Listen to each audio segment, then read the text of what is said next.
absolute respect, decorum, and candor in the manner in which we relate in this inquiry.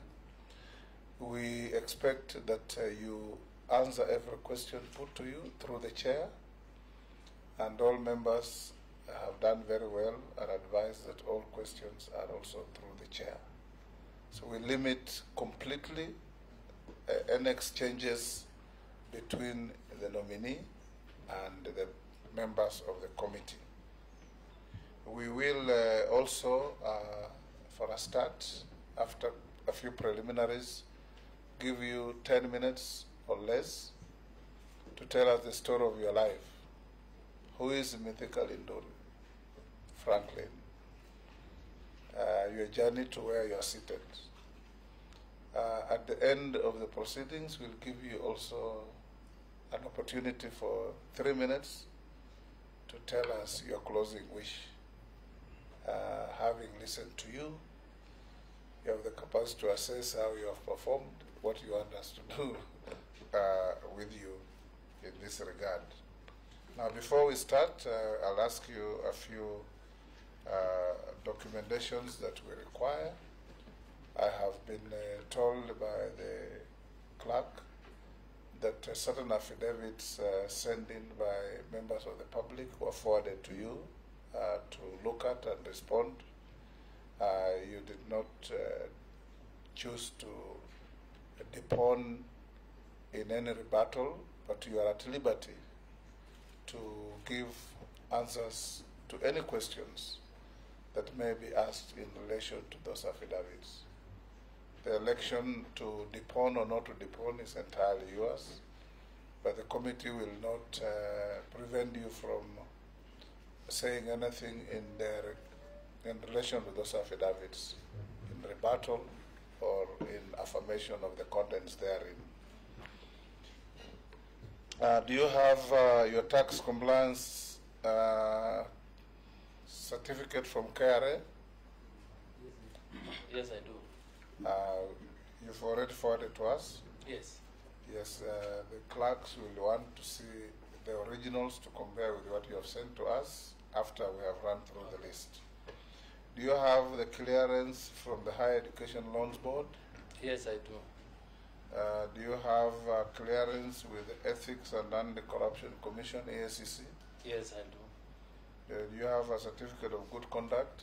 Yes, I from do. DCI? Yes, I do. From Mr. Kinoti? Yes, I do. Of course, after his departure, I got the clearance. It's with a light touch.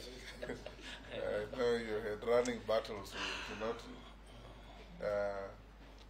Have you ever been charged and convicted of a criminal offense in any court of law? I have been charged, but never convicted. Have you ever been adversely mentioned in any parliamentary committee report? No. Are you a dual citizen of Kenya and any other sovereign? No. You have your identity card as well. You'll show the original to compare with what you sent to us. At a personal level, what is your financial net worth? Some of your finances have been in public domain. Mr. Chairman, my financial net worth, which includes my investments in various companies in this country and other investments in circles, are to the tune of around 1.2 billion. 1.2 billion. Yes. Segregation or tabulation?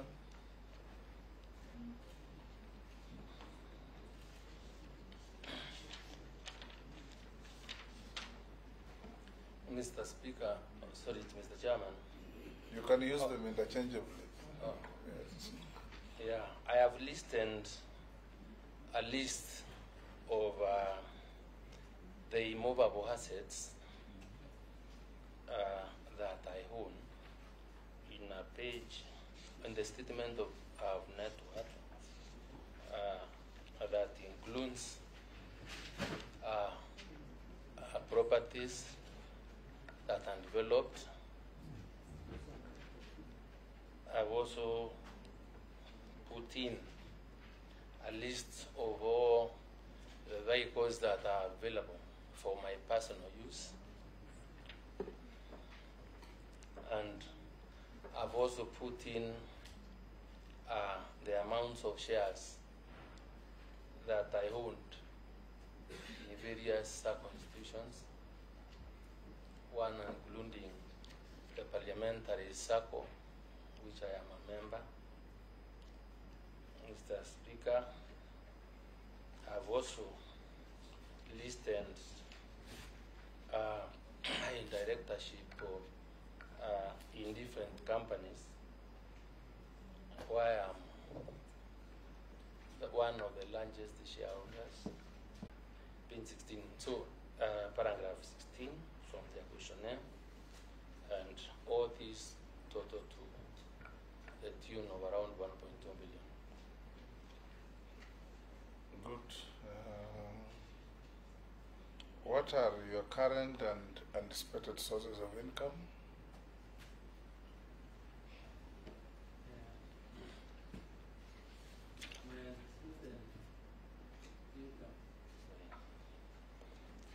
My current incomes is the money that I get out of rental income, out of business that I do, like I am a dairy farmer.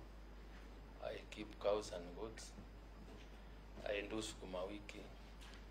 And Mr. Speaker, the amounts of money that I think I am expecting that to get probably in the near future is beyond 1 billion. Mr. Speaker, I have court awards that have been taxed and not been paid, and one that I'm trying to deal with is the EACC, who owes me money for wrongful prosecution. The other, Mr. Speaker, is government for failure to pay for works done. That is how what constitutes to beyond 1 billion shillings. I will now invite you, Honorable Mithika Linturi, for under 10 minutes to tell us the story of your life. Before I proceed, Mr. Chairman, if you may allow me, let me clarify that I only got one affidavit from the clerk and not two. I am willing and ready to answer to that question so that I don't get ambushed on something that was not presented to me. I only got one from Transparency International. Go ahead.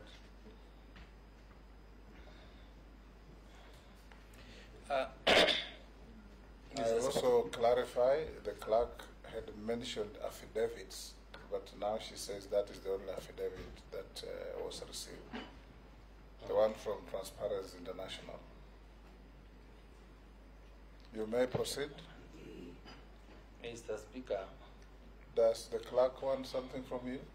Yeah, but there's a document I want to refer you to so that when it comes around, probably you may be able to guide me on how to proceed on these particular questions, which I'm supposed to give satisfactory answers to. Proceed. Mr. Speaker, having been a member of Parliament and having understood our practice, I want you to guide me on how I need to proceed in answering questions where I may end up discussing matters that are before courts for determination. And Mr. Speaker, when I see, and I'm so happy, but regret at the same time because of that sub judice rule, probably I may not be able to explain to this country properly who Mithika Linturi is. I want to bring to your attention and to tell the country. Honorable Mithika Linturi, you are not at liberty to anticipate any questions. You only answer questions that will be asked to you by the members. What I've invited you to do, and I'm sure you've been watching some of the proceedings from your colleagues, is who is Mithika Linturi? I was born here, I grew up here, I went to school here, I have done this in my life, I've encountered some obstacles, I have surmounted them or not, and I have been given the privilege to be what I am today. Something like that. I'm guided. So don't anticipate any questions. The questions will be asked by these members to you. And when they're asked, you are not entitled also to frame your own questions and answer them. You'll answer the questions that will be asked only.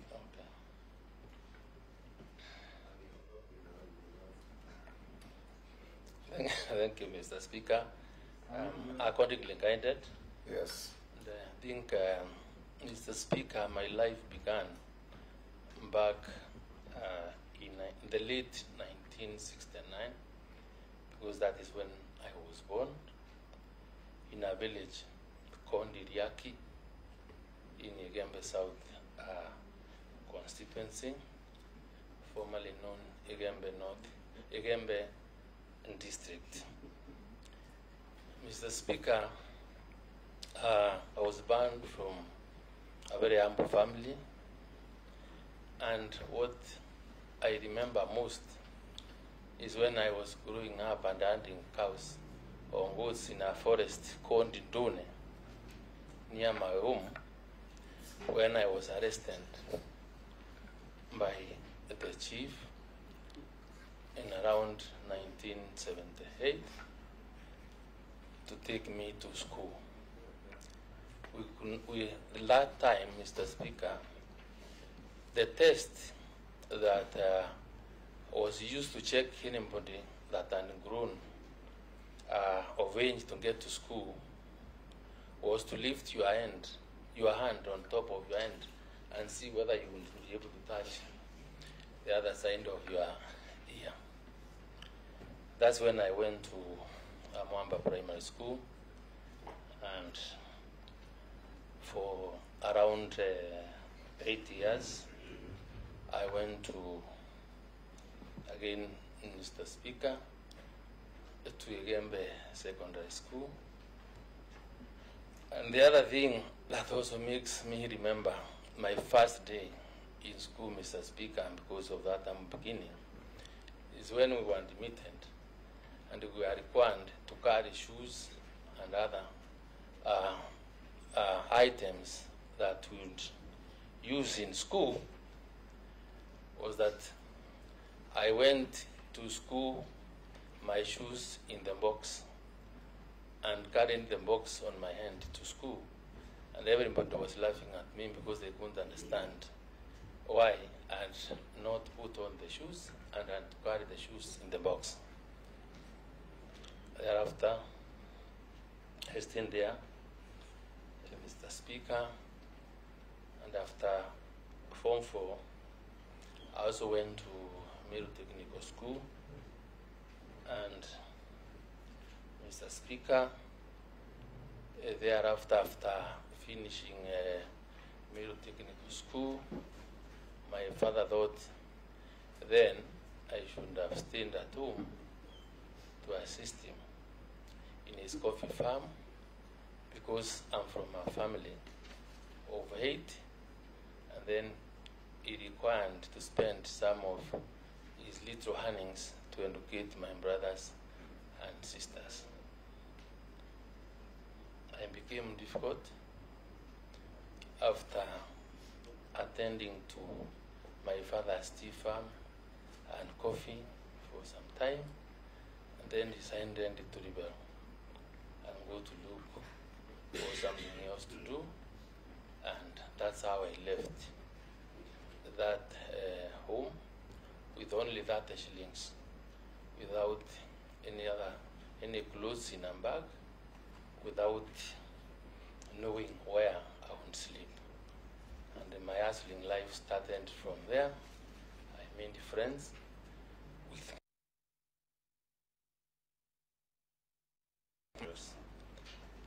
and during the course of life, I got interested in doing a business here and there, and that's when I started business. I first of all got very interested in pursuing insurance, and I was the founder member of Access Insurance. Mr. Speaker, also as I was doing business, I met very many people who inspired me in different ways, and some of the people I met and actually who inspired me to think about the politics and public service were the likes of the late Kennedy Matiba, Kina Muite, Raila Odinga, and even the late Akina Jaramogi. The late Kabando Wafula Mbuke and I were the first young boys, and Antai Wankuraru, who we were there, and the boys of the Safina party, and the late the late Liki was the Secretary General.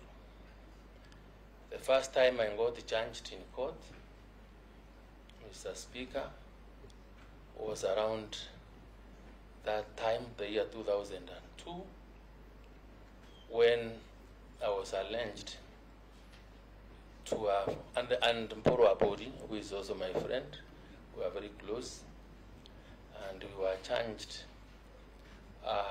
with the offense that time. I think the charge was defective of trying, because we had led prayers, and it was construed that we were praying for the death of the president then. So we were charged for incitement. The matters went to court. We were lucky that we couldn't afford a legal fees to pay lawyers, and I thank Linturi and Muite, because these are the people that came to our rescue. We were acquitted. That is when I realized how important it was to have good friends. From there, Mr. Speaker, when we got interested. Finish up in 2 minutes. You've already done your 10. I got interested in running for parliamentary position, and I first of all ran under Safina ticket. I lost. The next election I ran on Found People. I lost, and then in the year 2007 I ran on a Kano ticket, and I was elected as member of parliament for Igembe South, and from that time I have been a member of parliament for 3 terms consecutively until last election, when I decided to run as governor for Meru, and lost to the current governor. And Mr. Speaker, thereafter, in the wisdom of the current president, who I thank, decided to nominate me as candidate, as nominee for the position of CS Agriculture. And Mr. Speaker, that's why I am here. Before this honorable committee, ready to answer any question that may arise. Excellent. Thank you. Thank you. We will now open floor to members to ask you questions. We advise that we'll take them in batches of 4, and then you can answer them, and we go to another batch of 4. We allow members to seek clarifications where you are not clear, and even those who have asked when there's something burning, we give them an opportunity for a second bite. I'll start with the Deputy Speaker.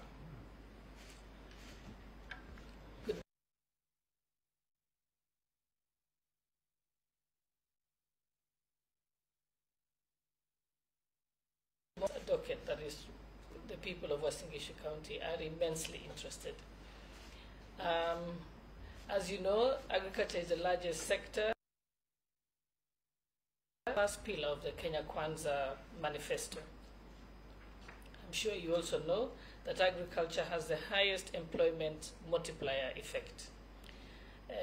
And this is a question that was asked of me to ask you by my 25-year-old son, who is a farmer. He says the average age of the farmers in Kenya is 65, yet the highest unemployed people are the young people. So the question is, what are your plans to ensure that farming becomes profitable and that the farmers are assured of predictable income, so that you can capture these young people who are unemployed?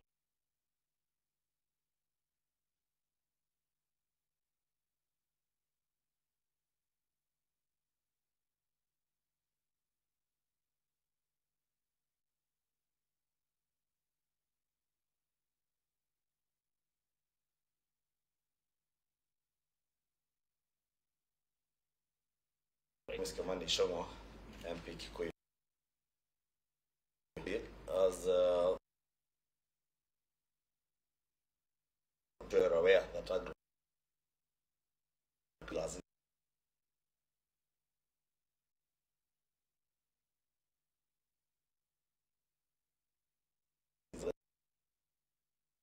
is a multiply effect, and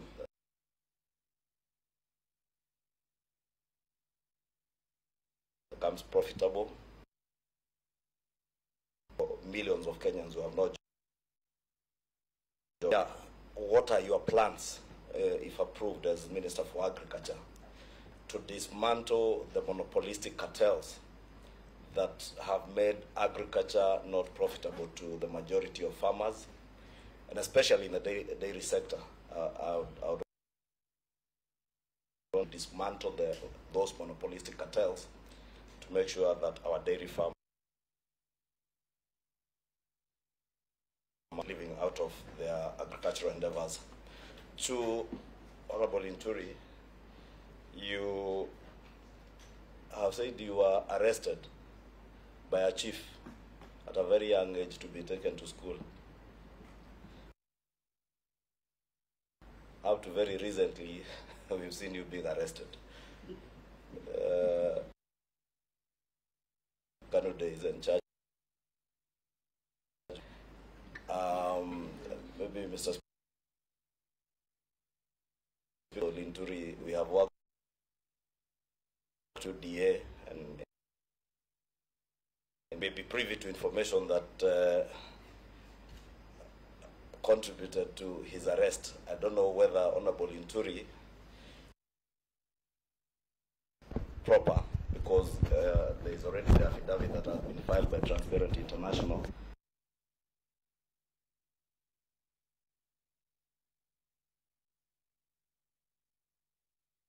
The circumstances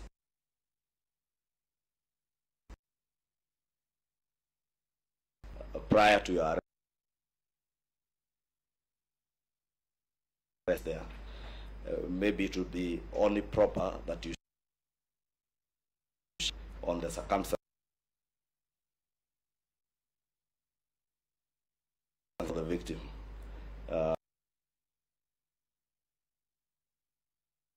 You have attached a degree.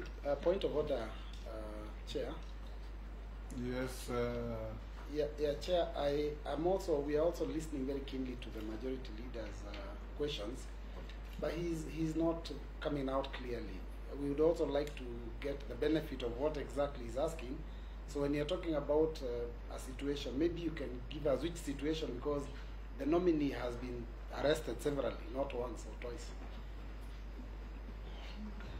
So which arrest?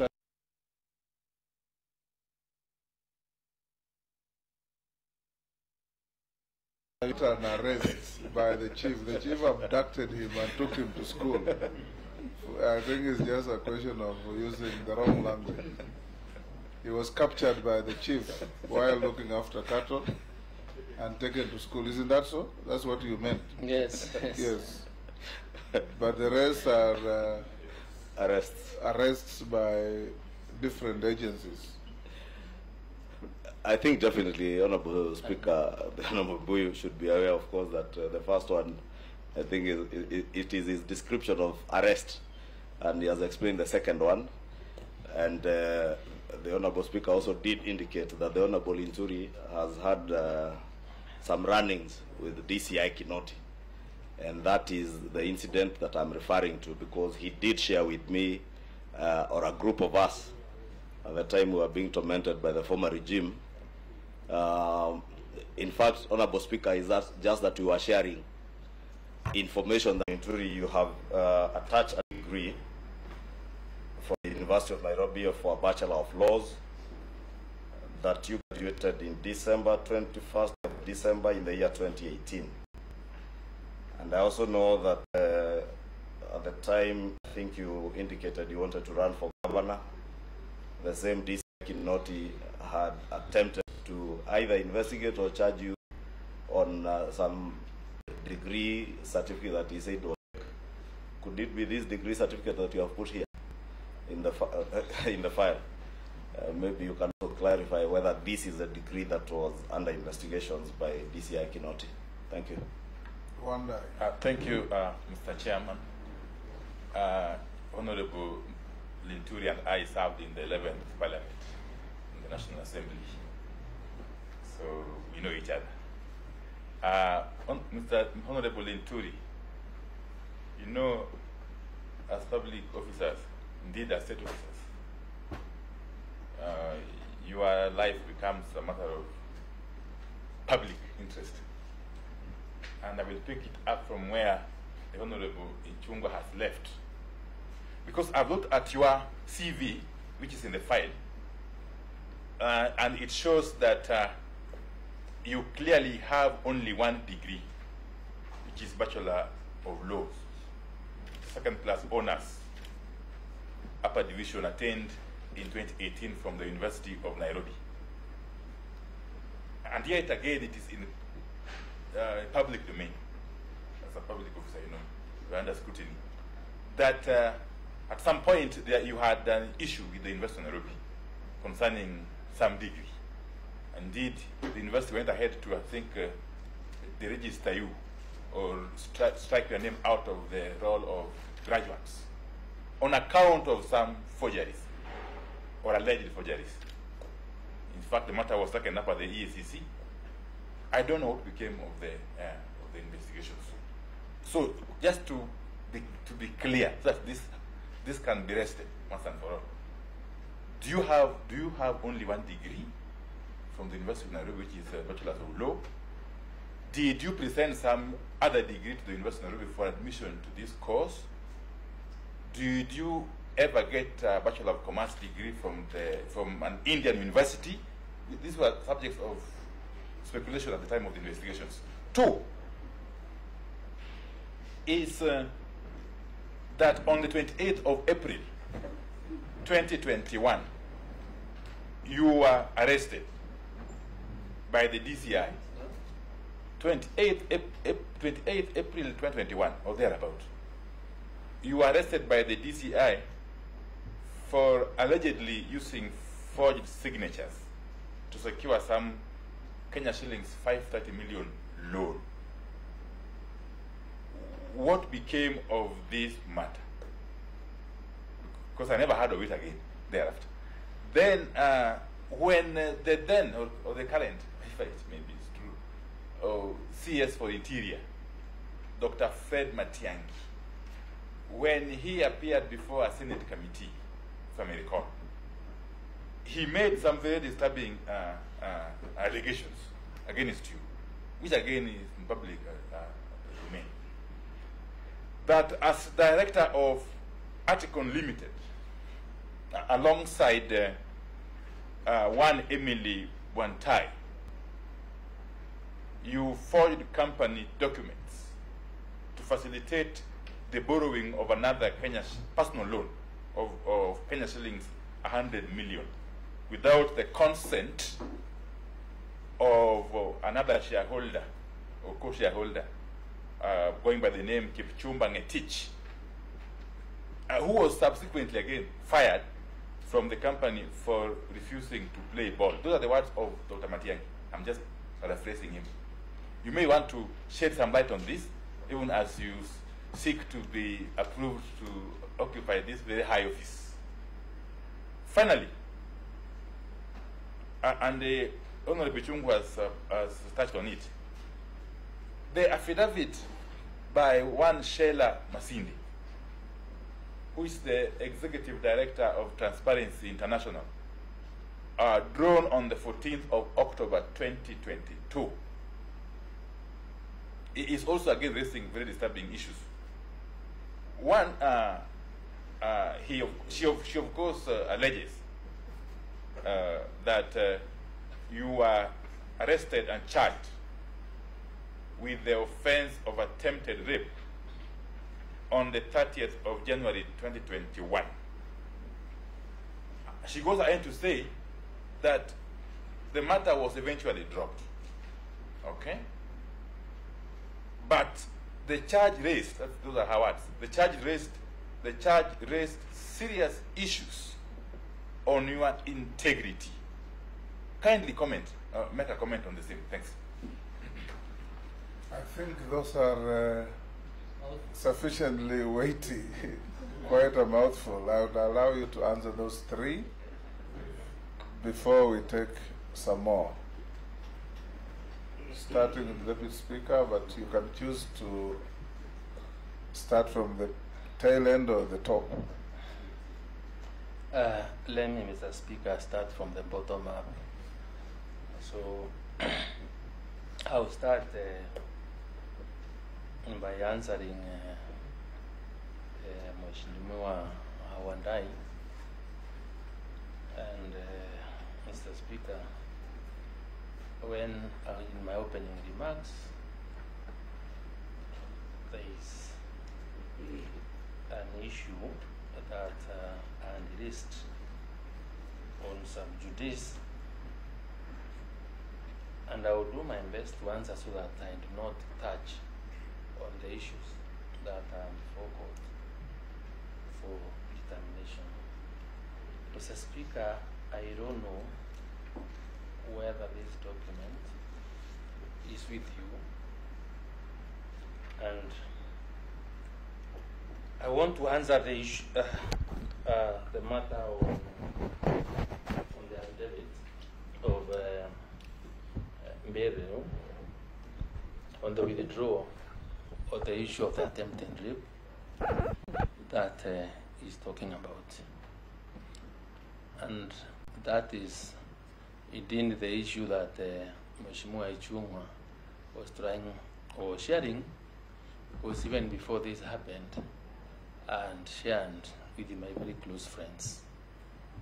Mr. Speaker, I'm an open book. In fact, those that write and say I've litany of cases is an understatement. As I sit here, I have 35 cases in court as I am sitting here. 35. And these 35... Of a civil nature or criminal nature? They are civil, Mr. Speaker. I have no criminal case in any court in this country. And I'm saying the only criminal case that I had in court is a case between the Republic and I, where the complainant was buried. And it's, I think, since everybody knows the kind of band relationship that I had with the NDCI, and my political persuasion that, or the political position I've taken in the last general election, or since the handshake, Mr. Speaker, I was the complainant. I was the complainant in this case because this was a case of abduction, Mr. Speaker, and it's a case where people wanted to extort money from me, and I will share the affidavit by Mberu herself, where she's saying that she has reconciled her conscience and she has reflected on the facts and the circumstances relating to this complaint, and she has decided on her own volition to withdraw. Mr. Speaker, the DCI himself decided that Mithika must be turned into a victim. It is just last week when the DCI officers came to my office and even brought me the cash bill and the money that they had recovered from the abductors, because immediately I was abducted and I was released after giving 200,000 shillings and they were asking for 1 million shillings. I reported the matter at Nanyuki DCI offices. The record is there, Mr. Speaker. And I remember I was with you. I don't know whether I shared, Mr. Speaker, when we were there. In Diani, Mr. Speaker, when we went to the Senate committee in Diani in last year, but one, where I was asking whether I would get permission to go to Nanyuki to record a statement to this effect so that these abductors would have been taken to court. I missed the Diani meeting. 2 years ago, Mr. Speaker, the Committee on National Security, we had a meeting in Diani. That is the time. I remember the committee with you, but Yes. I was not in Diani. Yeah? I was a member of the committee with you, I agree, but I was not in Diani. Yeah, that's where we were. I'm saying the time we were in Diani as a committee. Yes, I was sharing it with the committee, our chairman. Yes. So this is the time when I was required in Nanyuki to do a statement for them to appear before court. Because I was traumatized, immediately they were arrested. And since I didn't make, it is the DCI himself who ordered the file be transferred from Nanyuki to Nairobi, instructed the DCI then Mr. Murete. And when this matter came here, people were, other officers were picked, were asked to do different statements. My statements were torn, and they fixed me, framed me as a victim, and that's how I ended up in court. This affidavit from Mberu and Oduor, when she decided to withdraw, has given a condition, and because she was cross-examined by the magistrate, and I've put the ruling from the magistrate here, Mr. Speaker, and which I will be willing to share, that her condition was that the person, I was required to withdraw the extortion complaint I had launched against her and the friends at the Nanyuki. That is what happened, Mr. Speaker. I was framed. The idea was to embarrass me. You're making reference to the affidavit. Just who is the deponent of that affidavit? He is a complainant, Mberu Onduor. Beryl Mberu Onduor. Oduor. Yes. Beryl Oduor. Yes, it's called Okay. Mberu Akoth Owondo, sorry. Mr. Speaker, can we get copies of Can that you share document? it? Yes. And even as I don't know, as he continues, Next. Yes. yeah, as he continues, maybe to just clarify clearly where the charges have been dropped within the meaning of Article 156. So there's simply an Mr. Speaker,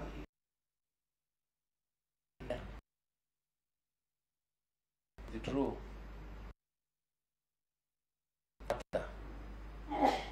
was done by the complainant herself. And as you know, you are aware that the DPP must agree to the withdrawal, attached an affidavit to the DPP, and the DPP went to court to seek concurrence from the court on whether the matter should be withdrawn or not. That happened. Mberu testified before a magistrate.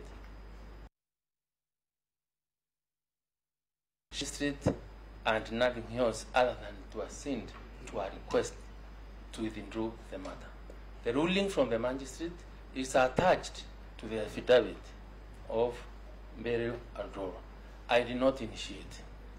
The only thing that was of a requirement from them was that I was required to withdraw the extortion complaint that I found with the DCI in Nanyuki.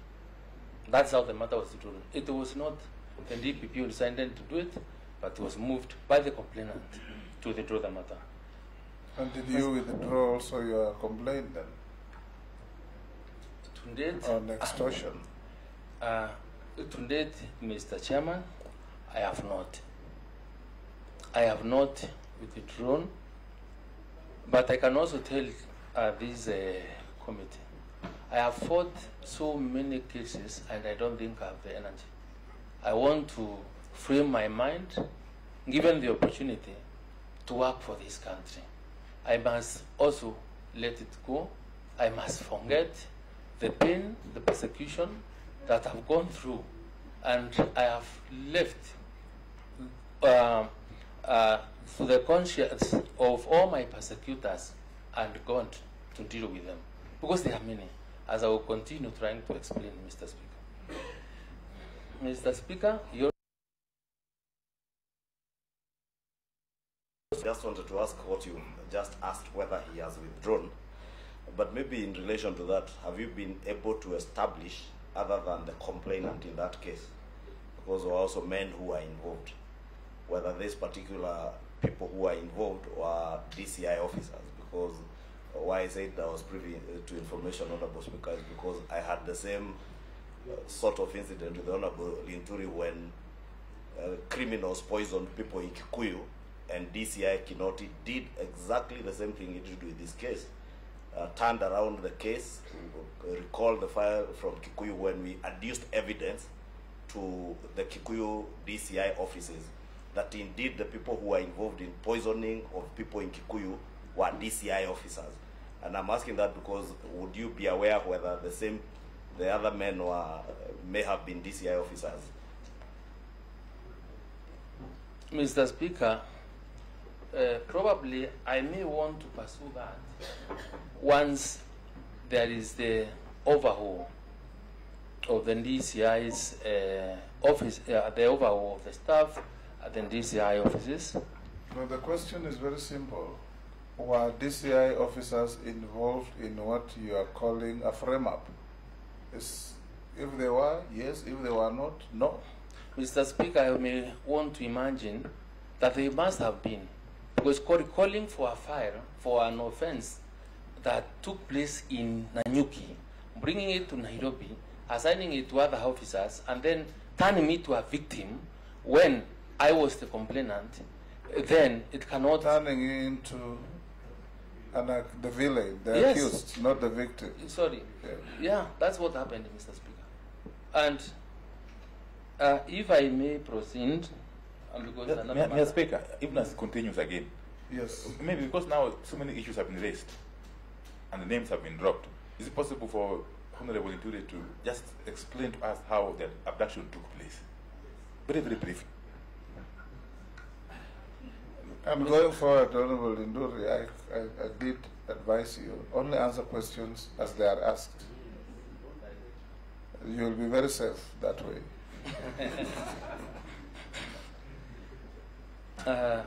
Mr. Speaker, I think this happened a long time ago. and some things are not very good to remember because they remind you of those bad memories.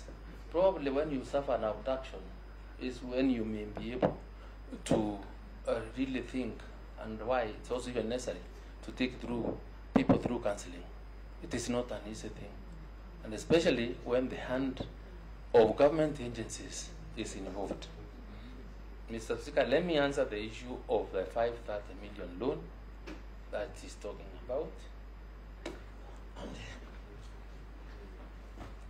He alleged two things. Yes. You forged documents to get 530 million, and you forged other documents to get 100 million. So if you Yes. can answer those, it will help.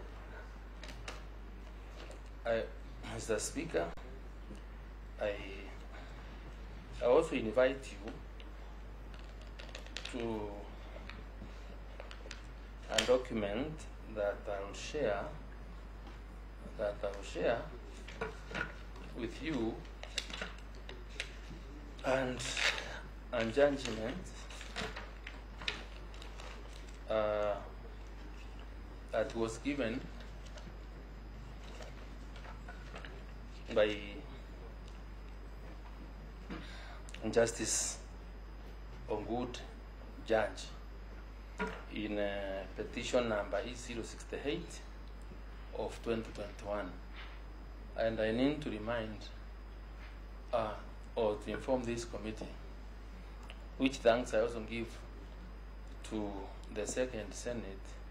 I think it is the Second Senate of the Republic of Kenya, because one of the things that I was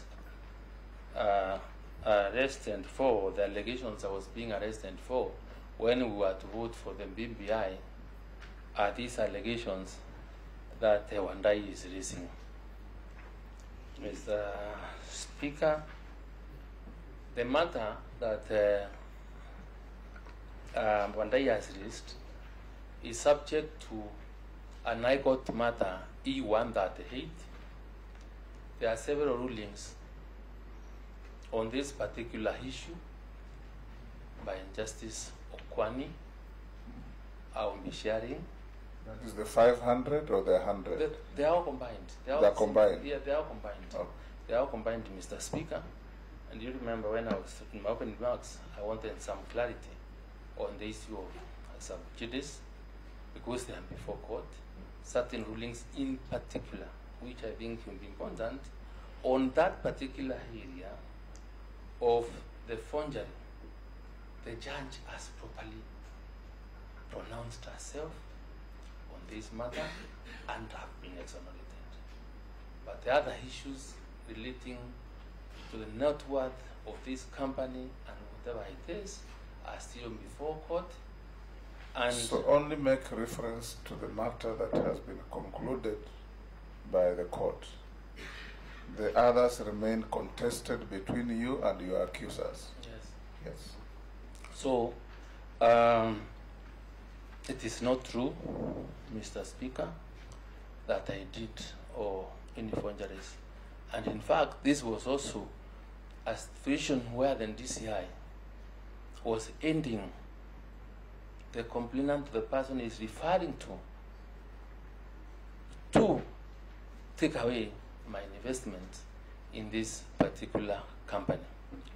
And Mr. Speaker, when I got arrested, I went to court through a constitutional petition and to stop the prosecution, my prosecution on that matter, without the DCI and the DPP properly putting into context my complaint in this matter, because even in this case, Mr. Speaker, I was the complainant because my company had been taken away by fraudsters.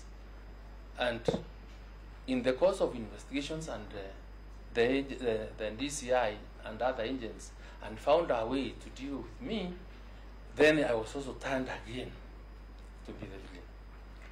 Mr. Speaker, on the last page of this judgment, which I was going to share, on paragraph 119, because the DCI and completely refused to investigate my complaints in the wisdom of Justice H.I. Mundu and direct them as follows. Having found that the second respondent did not fully act or investigate the petitioner's complaint lodged with him, I direct him to act on the same and forward his findings to the first respondent within 19 days. During the 19 days, the first and second respondents shall not charge or arrest the petitioners.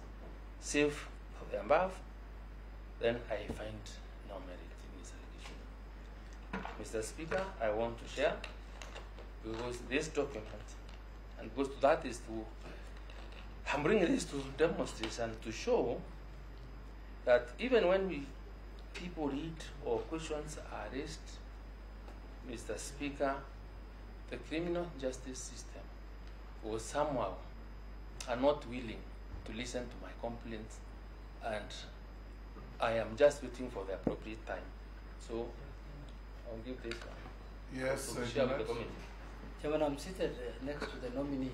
I'm requesting that so that we don't go into a serious health crisis, tell him to breathe normally. He looks nervous. Tell him just to say, I'm hearing a lot of...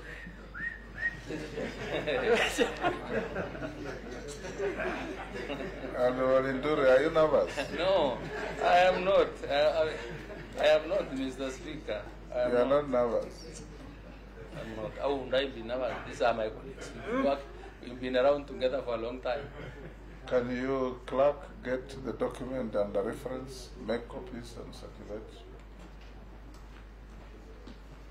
Go on, Linturi. You know, we are almost halfway your time, and we are still skirting around two issues.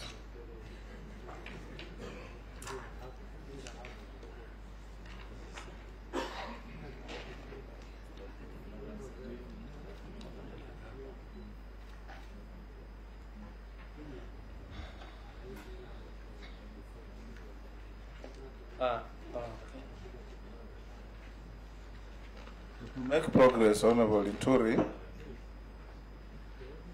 Honorable Wandai put it to you that you forged documents to obtain two loans, 500 million, 100 million. Your retort is that you didn't, and you have given a document to buttress that, right? Yes, I have. Go to the next issue. I'm trying to get another ruling from Justice Okwan, where...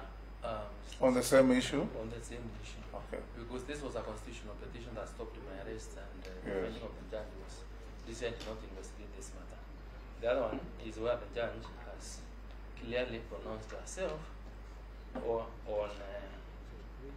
the issues of the forgeries that is alleged is talking about.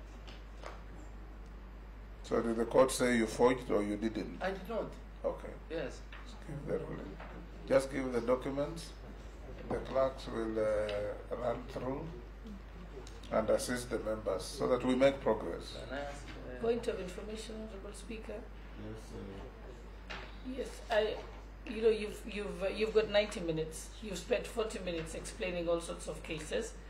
Just say, I was not charged on this one. This is the decision, and here is the judgment, and then we'll be able to look at it when we when we retreat. And also, Honorable, through the Speaker, if he's guilty of anything, it will catch up with him even if he's minister. So I think for now, let him explain to us. Let's focus on, I want you to tell me what you're going to do as Minister of Agriculture. I want to know if you're qualified to be Minister of Agriculture. I want to know that you're going to transform the agriculture industry in Kenya. That's more urgent. The other items are before other competent institutions. Chairman. Sure. Chairman. Yes. Career. I totally agree with Deputy Speaker, the Vice Chair of this committee. If we continue like this, and you had alluded to that when you started speaking, is that almost half the time is gone. And what we really want is to know, much as this is part of what we are supposed to be looking into through this committee, but I think it is also important that we also consider on other matters, as Sholei has indicated, so that we can be able to see the suitability of the candidate, or mostly on matters to do with agriculture. As I also agree that what is going on is also part of what we are, but at least, as she says, this is the case, this was a judgment, pass it, without stories, again, because it's going to really give us... Ferdinand? Linturi is a friend of mine, I want to declare that, but given that Chair, and he has confessed himself publicly, that he has over 35 cases, and he's tired of these cases. We are looking for somebody who is free, and that means that, Linturi, you may not have the time and the energy, but they'll keep on coming up to do what you wanted to do. Tell us how you got with 35 cases. You know, it's too much. And you are saying yourself, you want to get rid of this. So can Order, honorable members, I don't want it to be a free for all. Because we have had a very good sequential process of interrogating nominees. Honorable Linturi, what you need to do, this is not a trial court. We are not going to establish whether you attempted to rape or not, whether it has been withdrawn or not, whether you are framed or not. The question was put to you by the Honorable Wandai on the rape charges. You have given us documents of withdrawal. This committee will not inquire into exactly what happened. We have a court document. He asked you if you forged documents to secure 2 loans. You have said you did it. And you have given us documents. Move on to other questions that were asked of you so that we can make progress. To the university issue, then we can... Then you asked about the university, and you are supposed to have uttered a degree from India. You have put only 1 degree from the University of Nairobi. And he alleged that you had running arguments with the same university about the same degree. Yeah, if you can answer that, then we can move on to other questions that the Deputy Speaker asked you, and give other members an opportunity also to...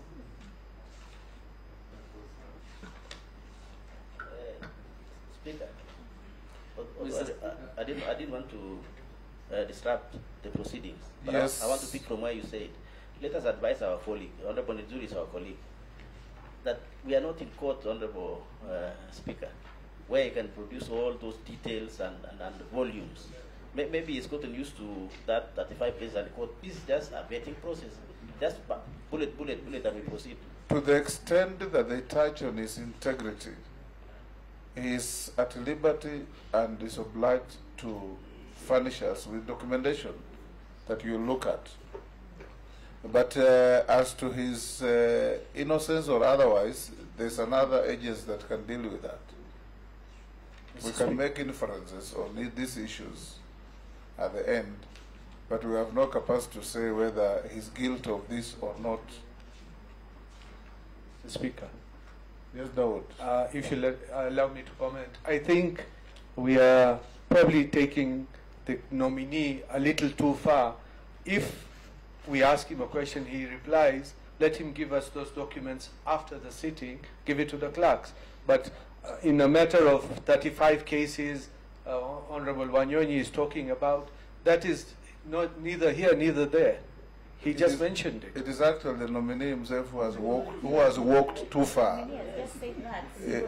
Yes, and I had told him that to restrict you answer the questions as they are being asked, and you'll see we'll move very smoothly.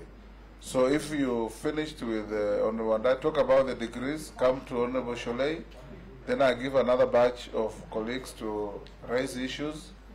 We have about 20 of us, each one itching to ask you something. You know, agriculture is the bedrock of every lively activity of every individual in this country. Those who don't farm still eat what farmers farm. Chair, can I interject? Yes, I was wondering, because we already have 1 degree and we can see it here, and we have other important matters. we can allow to tackle the other questions, and then he'll give that other document later. No, the question was asked, he has to answer it. Yes. Yes. Mr. Speaker, let me answer this question. Mr. Speaker, I'll give you a document which you'll be able to peruse as asked.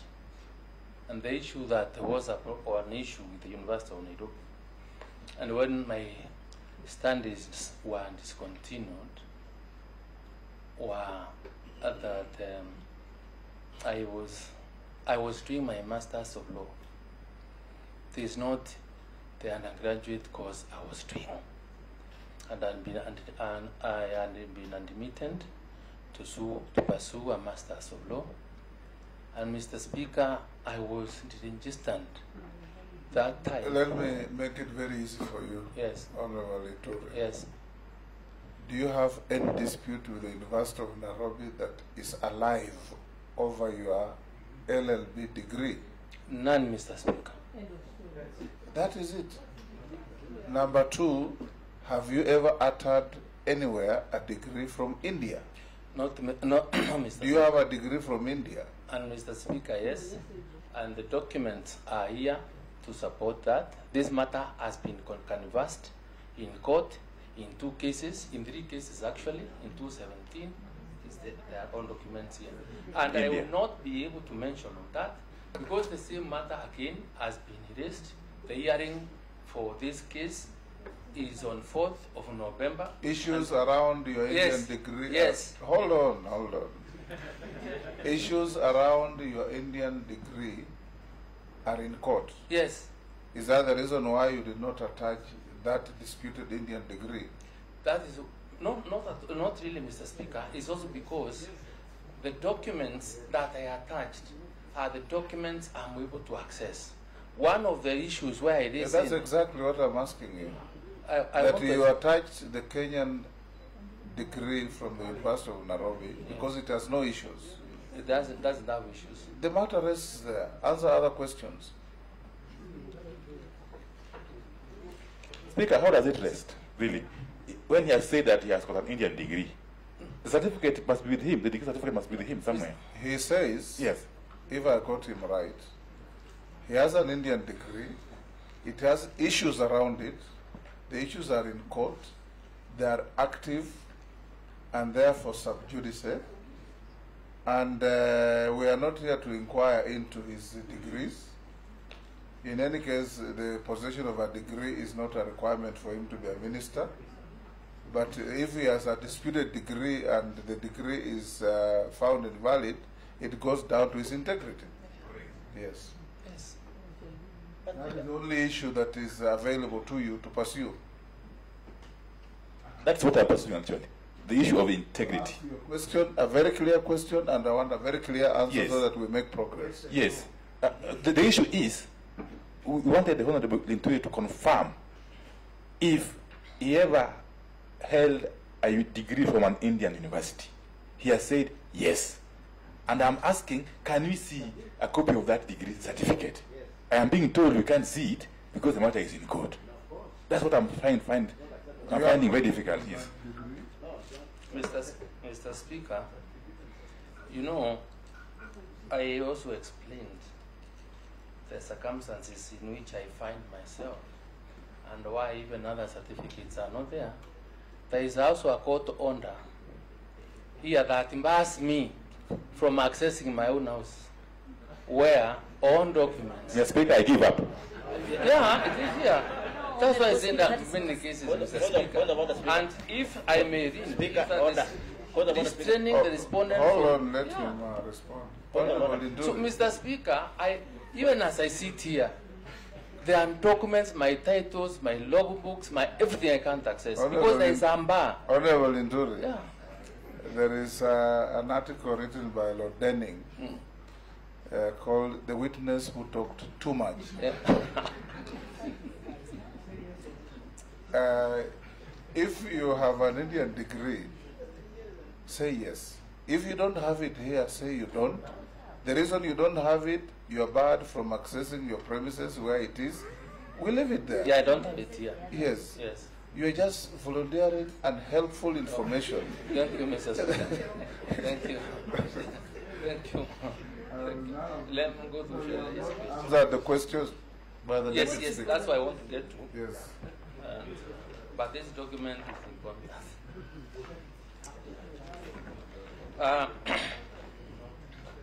Mr. Speaker, thank you. Let me get to the actual Honorable Speaker, I'm business. beginning to think that the candidate is actually avoiding to explain to us how you're going to transform the agriculture industry in Let Kenya. me get there. Because you're spending way too much time on the other questions that are not even relevant to this particular docket.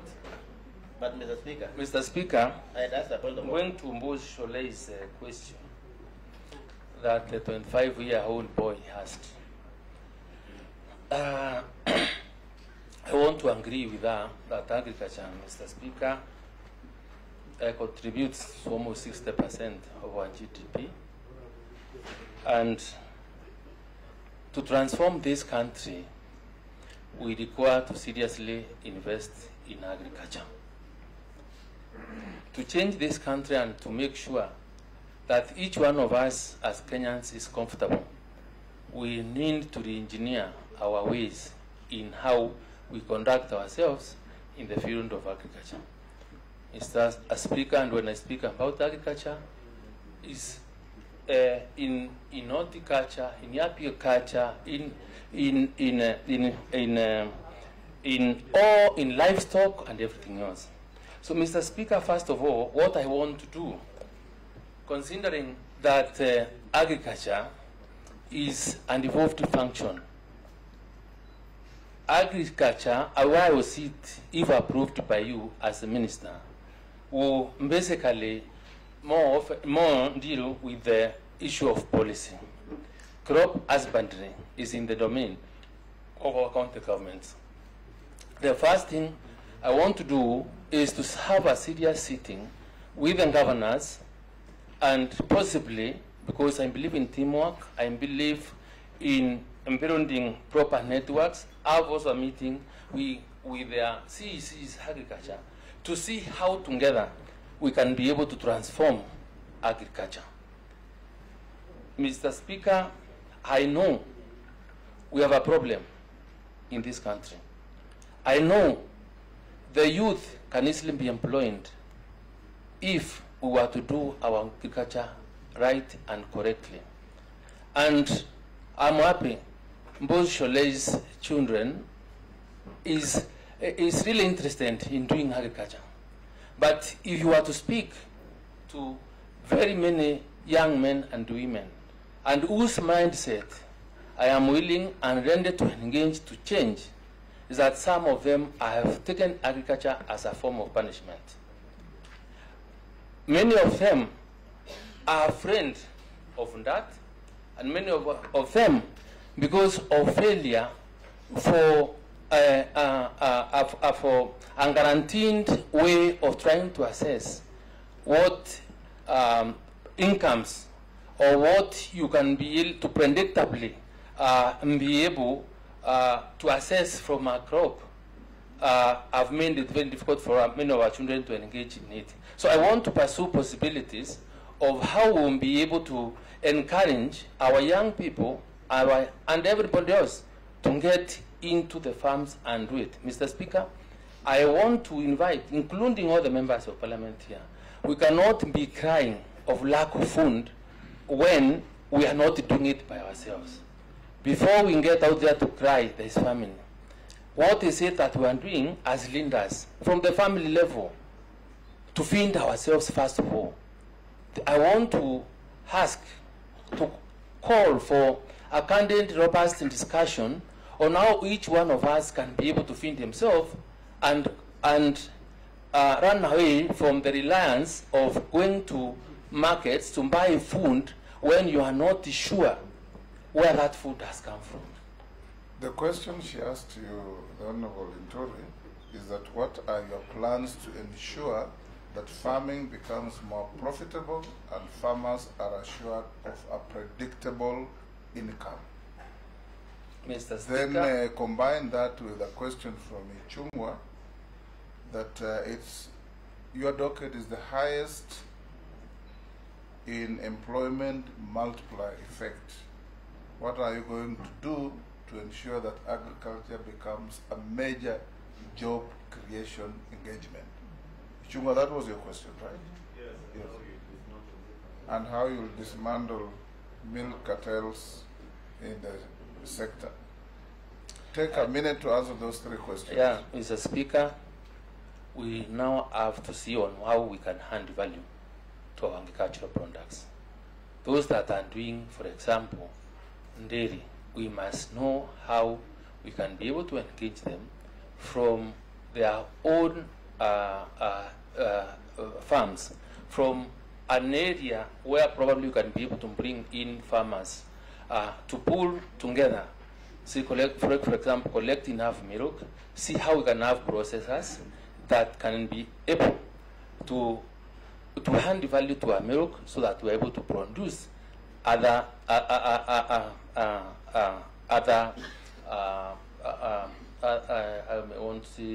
other products from processed milk. That we will be able to add value. Farmers may be able to get good return from their investments in agriculture. Mr. Speaker, if we were to be able to seriously subsidize on farm inputs, fertilizer, since we will be able to bring the cost of production of our food, our food from whatever cost it is, because government would have taken some bit of cost by providing subsidies. That we may be able to hand to encourage the farmer to create and see more value from his produce, from whatever he does on a daily basis. Mr. Speaker, I also want to say that if we were to make sure that there is good return, and if we were really to ensure that once a farmer is able to predict what price he may be able to get from the market, then we'll be able to encourage. I want to, Mr. Speaker, to adopt technology so that I can be able to link markets. And from a platform, when we are sitting by application of e-technology, one can be able to check and know if I'm bringing carrots and I'm in Meru or I'm in Washingishu, what is the going price of a kilo of carrots in Kisumu, in Nairobi, and whichever other market. So that way, one may be able to take his produce on how, or to any market that will give him the highest return. And finally, Mr. Speaker, I want to discuss with the county governments to implement the warehouse receipt system. The warehouse receipt system, Mr. Speaker, if implemented, we will be able to hold our food and our produce and be able to sell when markets or the prices of food are good enough for return of investment. Ichungwa raised a question on how we will be able to deal with the cartels in the ministry, and we intend to dismantle them. Mr. Speaker, I also want to say that I will invite, I will want to ensure that when I get to the ministry with your approval, God willing, then I want to have a Kenya farmers database. The Kenya farmers database will be able to show me or tell me how many farmers do we have that are doing milk, that are doing cabbage, that are doing maize, or whatever type of a crop that there is. And that way, even when we can get to making subsidies to the farmer, then we can, with precision, say which farmer is going to benefit from what subsidy, whether it's seed, whether it's fertilizer, and that we also will require an e-voucher system so that in partnership with our National Cereals and Produce Board or agrovets, we can be able to make sure that person that really benefits from the subsidies that we'll be giving as government are the really people that require that particular support. To increase productivity, Mr. Speaker, and for value, we also may have to go an extra mile to educate our farmers on what best crop grows where. And with that kind of data, then we will be able to maximize on productivity and avail information to our farmers so that you do not plant barley in an area that requires you to plant rice. Or if you just wake up in Meru and decide I'll plant maize here, yet Meru cannot do very well in that particular ecological zone. So getting information to farmers will be critical. Moving along with them will be very important, and customer education and training will be very critical if we really have to produce maximally and farmers get really value of their produce. Mr. Speaker, to deal with cartels, as Ijungu has said, these cartels are the same are the cartels that when you give subsidies of fertilizer, they wait for the fertilizer, buy it, store, repack, and then sell those at exorbitant prices. We will require, Mr. Speaker, to really map out or be able to get the numbers that are supposed to benefit from these subsidies, and this I intend to use an e-platform where we will have a record of all the farmers that we are talking about, so that the final beneficiaries of our subsidies, our knowledge of the information that we want to disseminate as a ministry, then go to the right people. Thank you. I'll take 5. So note them and answer them. And this time, let's be conscious with time. And members, 1 question each. Junet, Owen Bayer, Robert Mbui, Ferdinand Onyonyi, Murugara. Everybody will have a chance. Thank you. Thank you, Chairman. Chairman, I wanted to ask the nominee, when he was giving the story of his life, or his story, how he went through, whether he has ever been to a seminary. Whether you have been enrolled to a seminary one time. But more importantly, what plan do you have to the collapsed sugar industry, like Moroni, Chemeil, Sony, Mumias, and Nzoia companies? How do you intend to revive them? Thank you, Speaker. The President, in his wisdom, has separated the Ministry of Agriculture and Irrigation. But we also know that statistics show that drain-fed agriculture has failed this country, and irrigation is the way to go to spur agriculture. But as it stands now, if approved by this committee, you'll be Minister for Agriculture, but the docket for irrigation, for which you will depend on largely to produce food, is in another ministry. How do you intend to sync that so that your hands are not tied? Given that the President in his speech said that we intend to increase irrigation to 1.4 million in 3 years. How would you reconcile that? Will your hands be tied such that you will not produce food because you say irrigation is not in your hands? And also you find that there are some high productive areas in this country that have not been looked at positively by the previous regimes. Farming in coconut, in cashew nut, in Biksa at the coast has not been given the due attention that it is supposed to have. And areas like coast have not been helping in growing the GDP in this country. And yet there's high potential in those areas. Look at these 2 questions, nominee. How do you work in the Ministry of Agriculture to support this country to grow the GDP in agriculture? Thank you. Robert? Yeah, thank you, Speaker. You know, Kenya is grappling with the drought, and a lot of Kenyans are going hungry now. So this is an extremely important docket, because the person who holds that docket has to deal with the issue of food security and ensure that Kenyans don't starve to death. Now, I want to, and you know, Chair, the issue of integrity is also critical in helping us determine the suitability of a candidate to any office. Now, in the 11th Parliament that I served with the Honorable nominee here, while he was serving as MP for Igembe South, The nominee presented a petition to members of parliament to sign for him so that he could remove the then CS for devolution on the scandal that was rocking this country of about 1.9 billion of NYS. And members of parliament did sign that petition.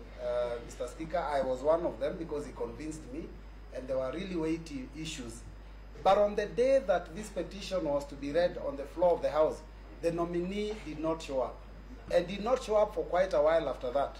And when he resurfaced, that issue seemed to have been put under the carpet. Maybe because we do not want a CS that might also abandon farmers. Maybe he can tell us why he abandoned members of parliament. Ferdinand? I'm laughing kidogo because I was also in that parliament, but I didn't know those details. Mheshimiwa, you talked about the warehouse receipts, and I think you don't understand the concept. I want to give you the light on the warehouse receipts. Is where the farmer takes the goods to the warehouse and is given a title deed for whatever quantity equivalent to the value that you have taken. Then from there you can use a title deed to do business, to do other business. That concept actually, I'm one of those that worked on it from India. So my question is, and you seem to know something about it, what are you going to do to open up more warehouse and receipt outlets in the country to be able to do business, so that people can be able to take their goods to the warehouse, get the receipts, and do business? Thank you. Thank you, Mr. Chairman. Nominee, drought is ravaging the country. And the reason why Kenyans are suffering is due to the fact that we do not have a good policy on food security. Matters food are governed by the Agriculture and the Food Act, which vests execution in the Agriculture and the Food Authority. We've been told recently, especially by your predecessor, that the ministry contemplates repealing the Agriculture and the Food Act and also abolish the authority so that it can deal with individual crops instead of dealing with crops lumped together for purposes of production, marketing, and distribution. In your own estimation, is that a good idea for the country, and is it going to serve us more positively, or we are digging ourselves into a grave as far as food is concerned?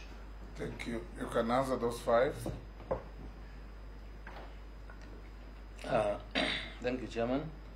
Mheshimiwa Junet, I asked about the revival of the sugar industry, and I think that's a good question coming from him because it comes from that side.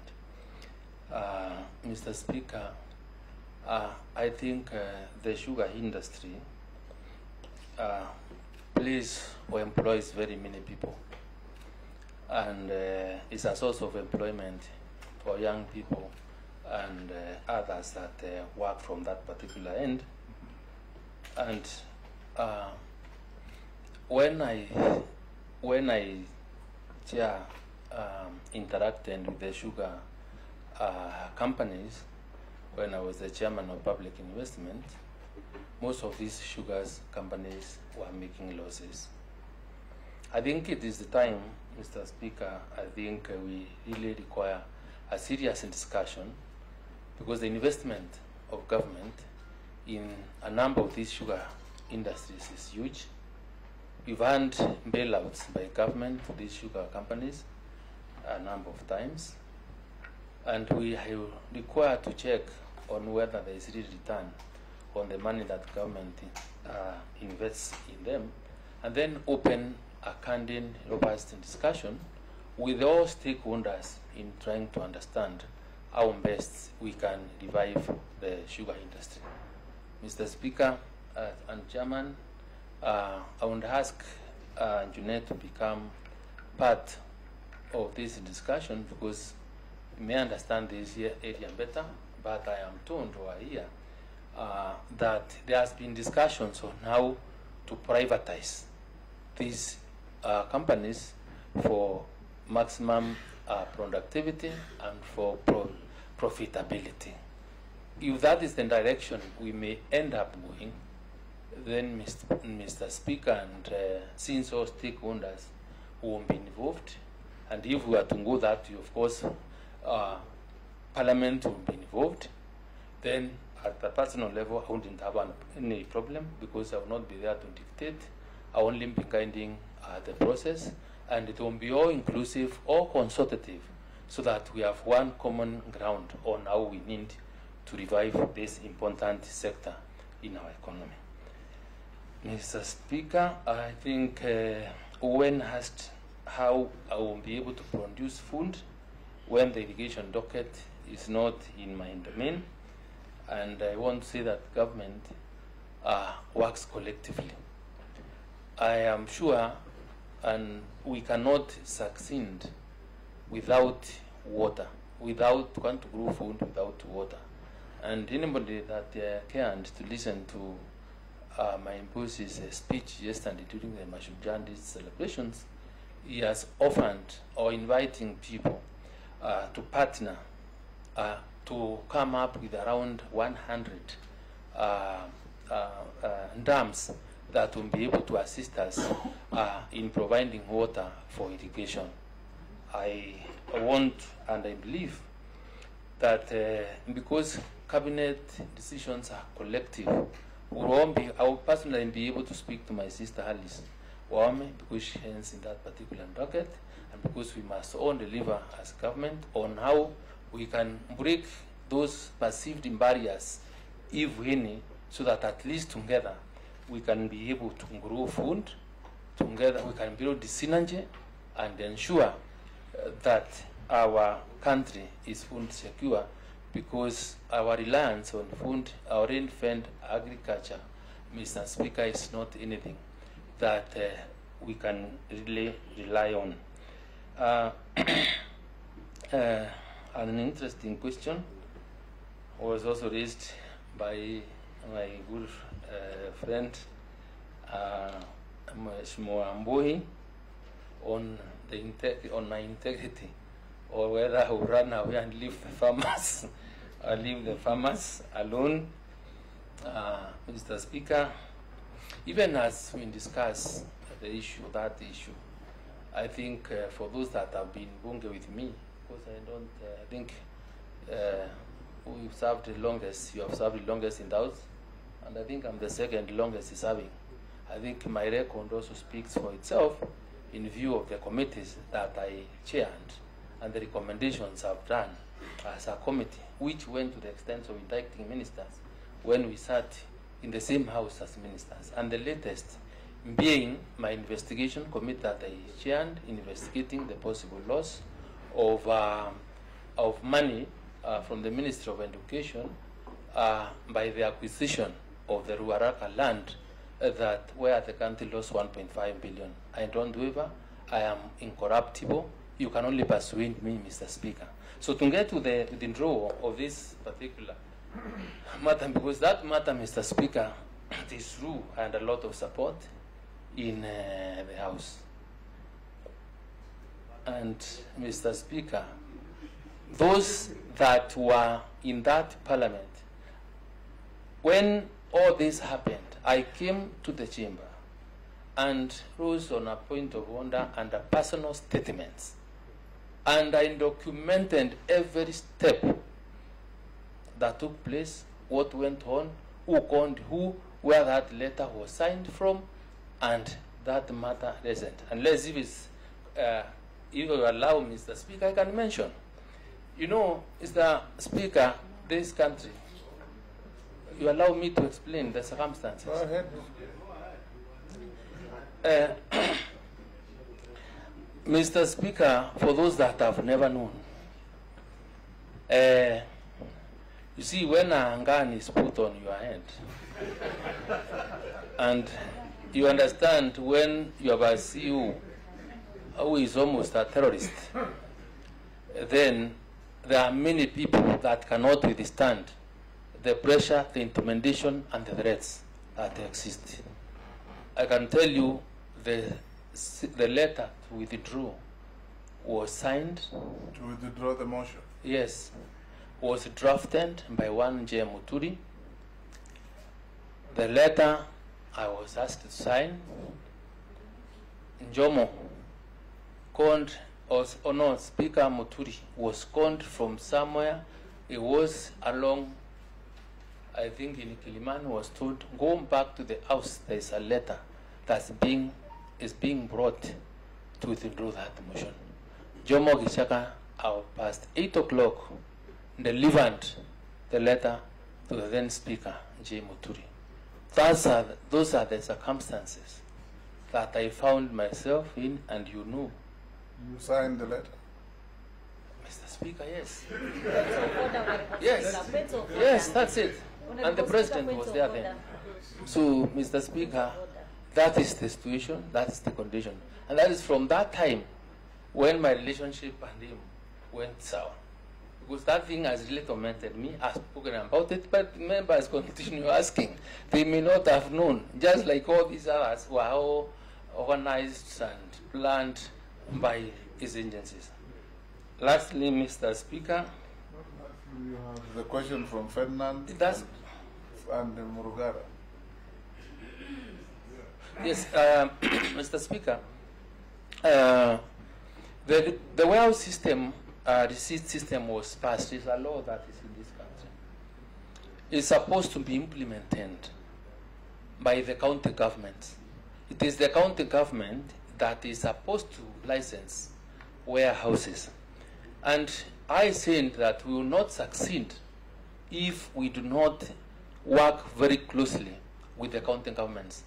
And I will deliberately and intentionally work very closely with the governors.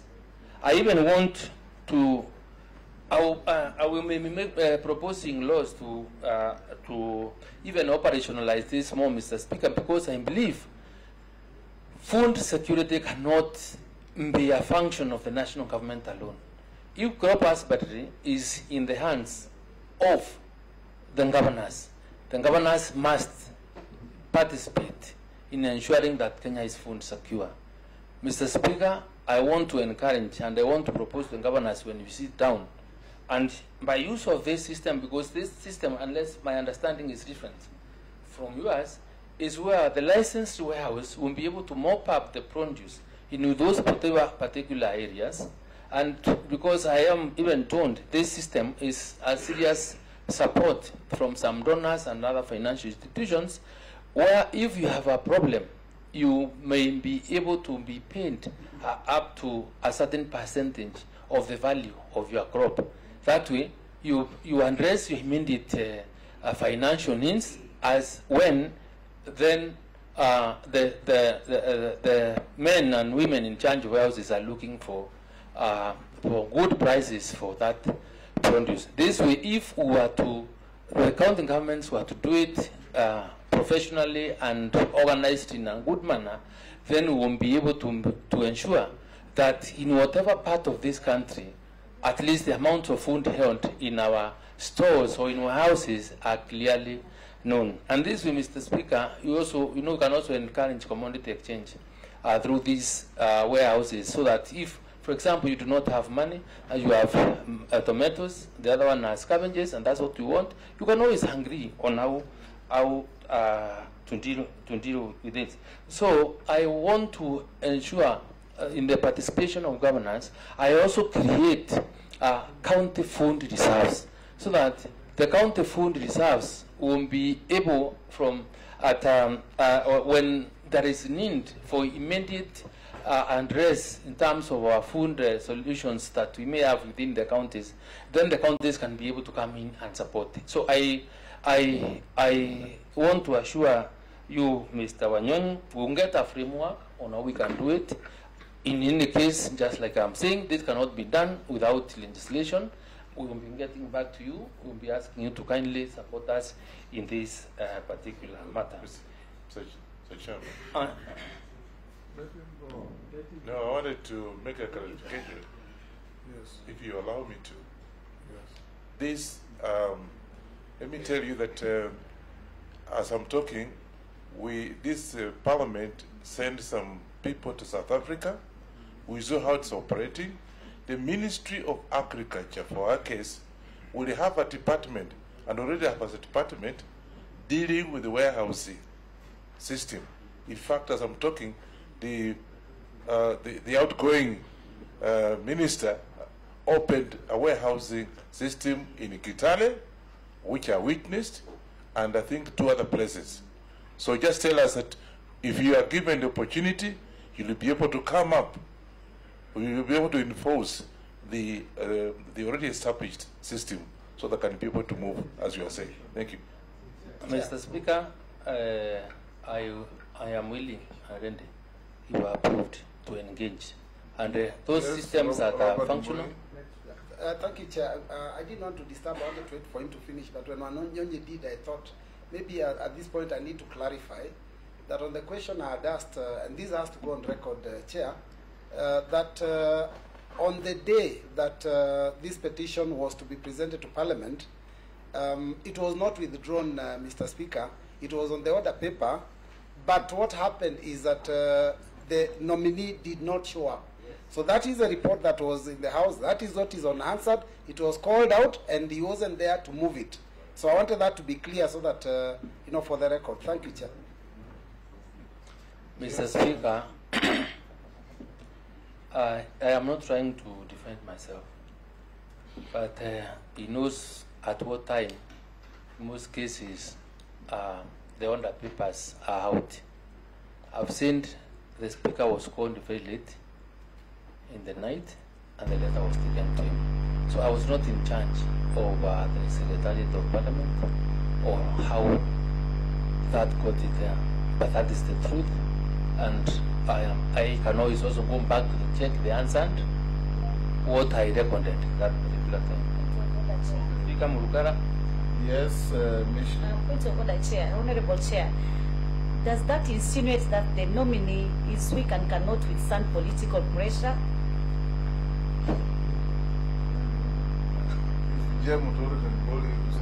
Not by Chair, Mr. Speaker. Maybe, Chair, not to interrupt Linturi, but may I also make disclosure that it is, in actual fact, myself who got the Honorable Linturi to Jacaranda Hotel, if he remembers.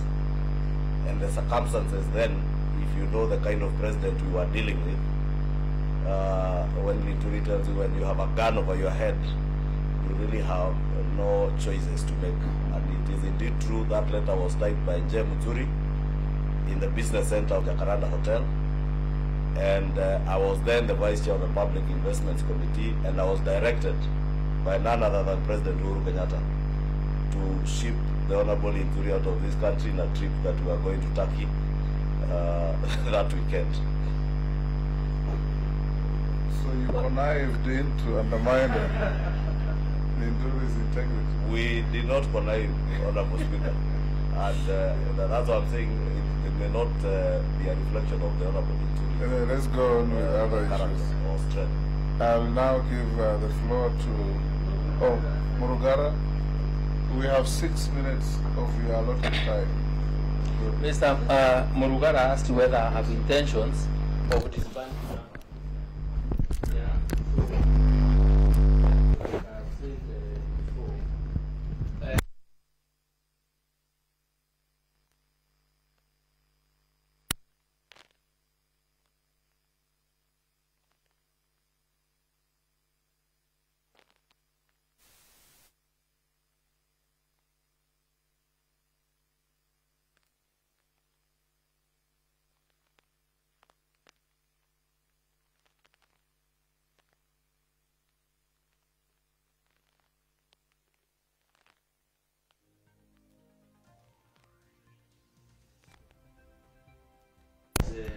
Living to its mandate or not.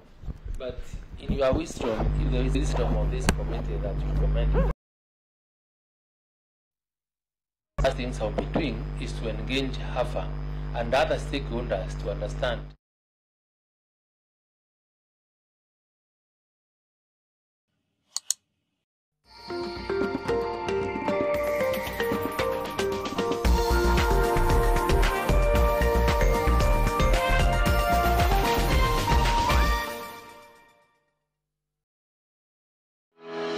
On this episode of EdTech Monday Kenya, we explore how digital learning can advance girls' education in Kenya, specifically how technology can help in addressing the needs of out-of-school girls. Technology is a phenomenal solution for very specific communities, if and only if it is hyper-localized to that community. We have the cultural bearers, people who actually make the decisions on behalf of the girls that we see. So the most important bit is to involve them. We need teachers. If you said they'll be taught digitally outside of the school setting, who is doing that teaching? Please join us as we seek to answer these and more questions with our panel of experts this Monday at 4:30 p.m. East African Time on NTV.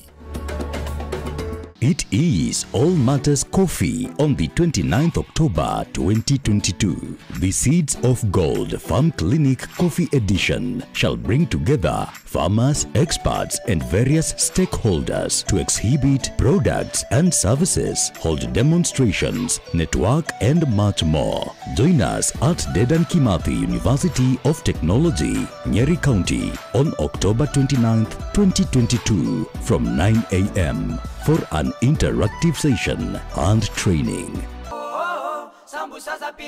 This week on The Trend, it's all about fun and good vibes with the president of Committee Africa, Mr. Eric Omondi. The only Rosa will be bringing her energy. Plus, he's one of the biggest musical talents on the continent. A celebrated production genius behind Sauti Soul's hit records, Savara will be in his house. I'll also be hanging out with the statue DJ. We've got DJ E on the decks, Osoro on the socials, hosted by me, Amina Abdi Rabah. You don't want to miss, only on NTV. The Trend, in association with Techno Camon 19 series.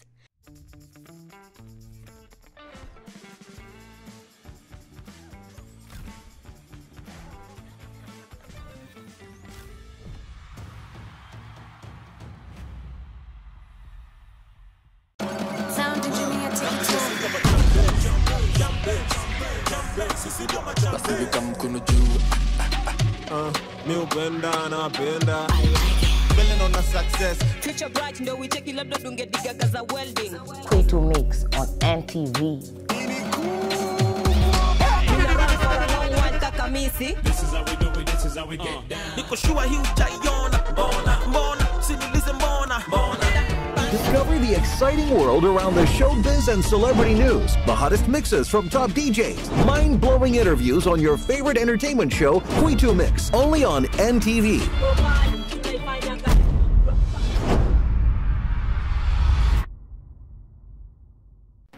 Learn in a Minute, brought to you by Nivea Lumina 630 Anti-Dark Mark Serum.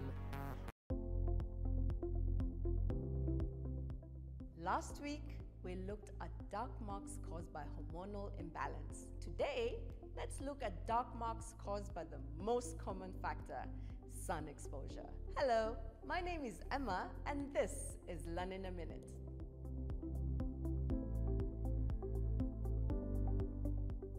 Have you ever worn your favorite top? Then in the evening, when you get home and change, you find the whole outline of your top drawn on your skin?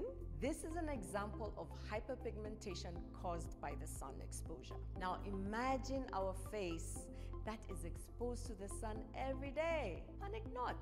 Solution Eco. You need a serum that regulates this hyperpigmentation and a day cream with SPF 50 that will block this sun rays. I'm thinking Nivea Luminous 630. It starts working from day one with visible results in just 2 weeks. My name is Emma, and this is Learn in a Minute.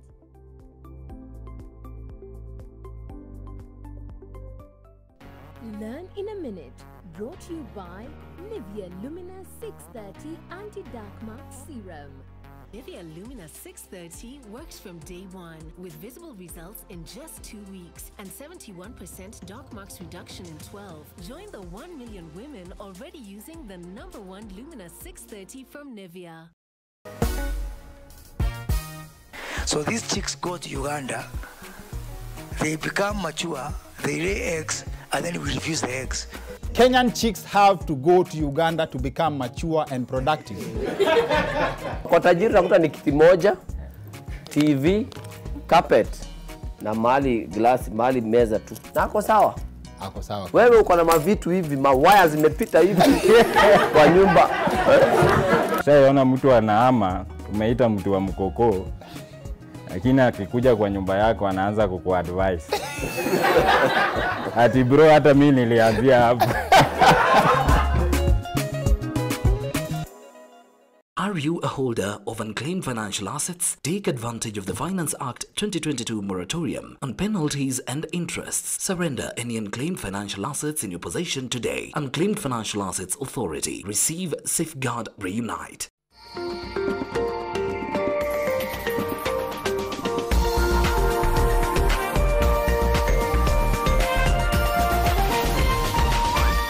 This is NTV.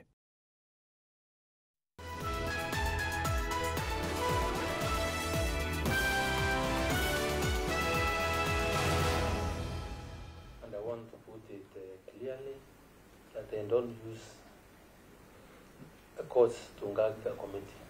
When you look at when those orders were issued, Chair, that was just a side comment. Answer the real questions. I want to ensure that I have a livestock master plan to take care of the bokots, to take care of the pastoralists, be able to identify how many goats, how many cows, how many chicken that we have, Mr. Speaker.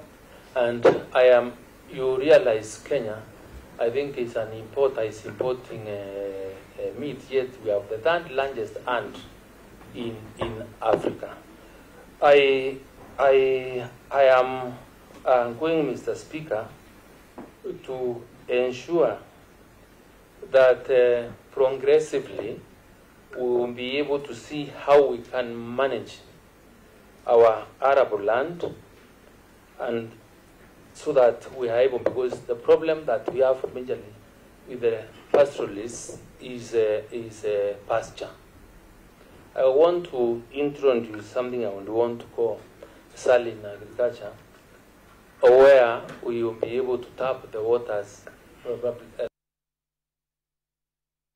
and be able to grow pasture. Grass can grow there. There is no land that cannot be able to be utilized to support our livestock, because that's the major problem that you have in feeding the livestock. Mr. Speaker, I want to ensure for them to have value, and because abattoirs and just like I said, the issues to do with livestock are also with the county governments. I know there are those feedlots that we can be able, in conjunction with the 21 harried areas governors, to see how we can organize the livestock sector so that they have pasture, water for their cows. But I know, and this answer will have to come from them because they are pastoralists, how we'll be able to keep the animals together, because even when these pastoralists of animals are moving from one place to another, there is a lot of loss of weight and minerals, and that's why you realize their livestock are not able to feed or to fetch so much money. So I'll be engaging you. I'm not a pastoralist. I'm willing to listen, come up with ideas, and everybody else, because that's my duty to address the problems that Kenyans have through consultation and advice. So I'm open-minded. My policy is open. Mr. Speaker, the question Rahim asked you whether I will implement my manifesto.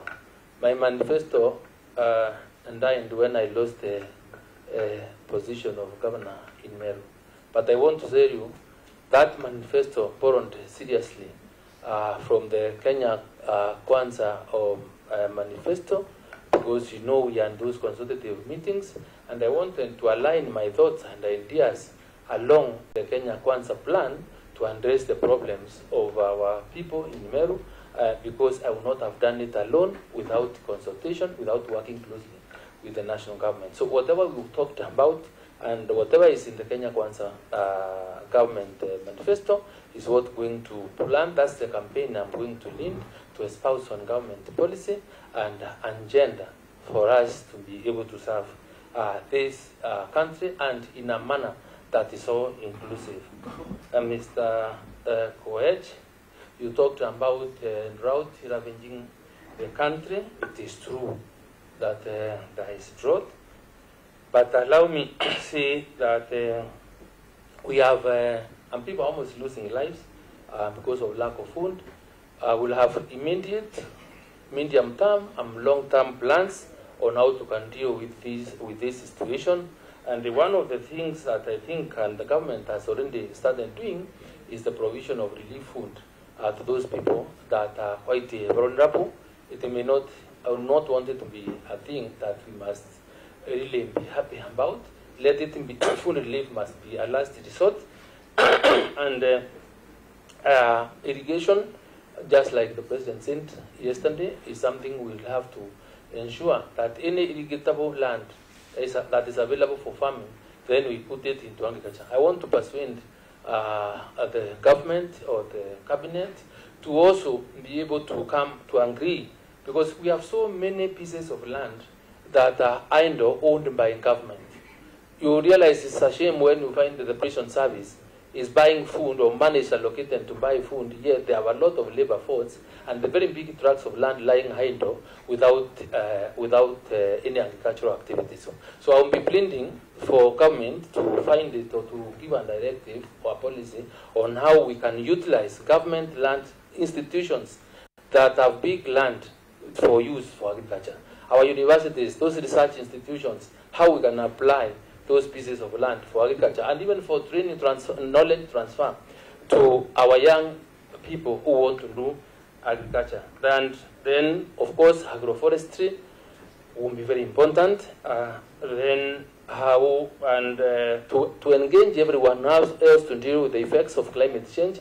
I will have to talk with my counterpart in the Ministry of Education so that we also revive again the 4K clubs in our schools. I don't know how they ended dying because as our children grow up, then they're able to know, to adopt an idea that we must start sending ourselves from the school and be able to appreciate how important agriculture is. Mr. Amisi, you asked about the flu. That was completely deliberate because the documents that I've given out here, because people that are alleging, I don't want to give them an opportunity to prove, give them opportunity to prove their case. It is their business to prove what they are saying. So by so doing and understanding the powers of this committee and the correctness of the information that you give to them, because it's also binding, I didn't want to assist them prove their own case. And just like I think both said, if there is anything that is not correct, it's a matter of time. But I want to say that whatever I am giving out here is true to the best of my knowledge. Honorable members, we have so far done, just hold your cards, we've done 2 hours and 5 minutes with this nominee. Can we agree to an addition of 15 minutes, then we close? Yes. So I'll give all the remaining honorable members 1 question each. Naisula 1, go to Gikaria 1, Mole 1, Raso 1, Shurie 1, Mary 1, Mukame 1, in that order. Honorable Speaker, my question was not answered. Honorable Linturi, yes. Mama Mishi asked this question. You have talked about sugar. What about other crops like what are you going to do about them? Note that and start with it after taking the other questions. I answered. Naisula, one question each, please. Sure. Thank you, Chair. Honorable Linturi, you know, governments are there to serve the needs of Kenyans and actually prioritize. And these needs are not static.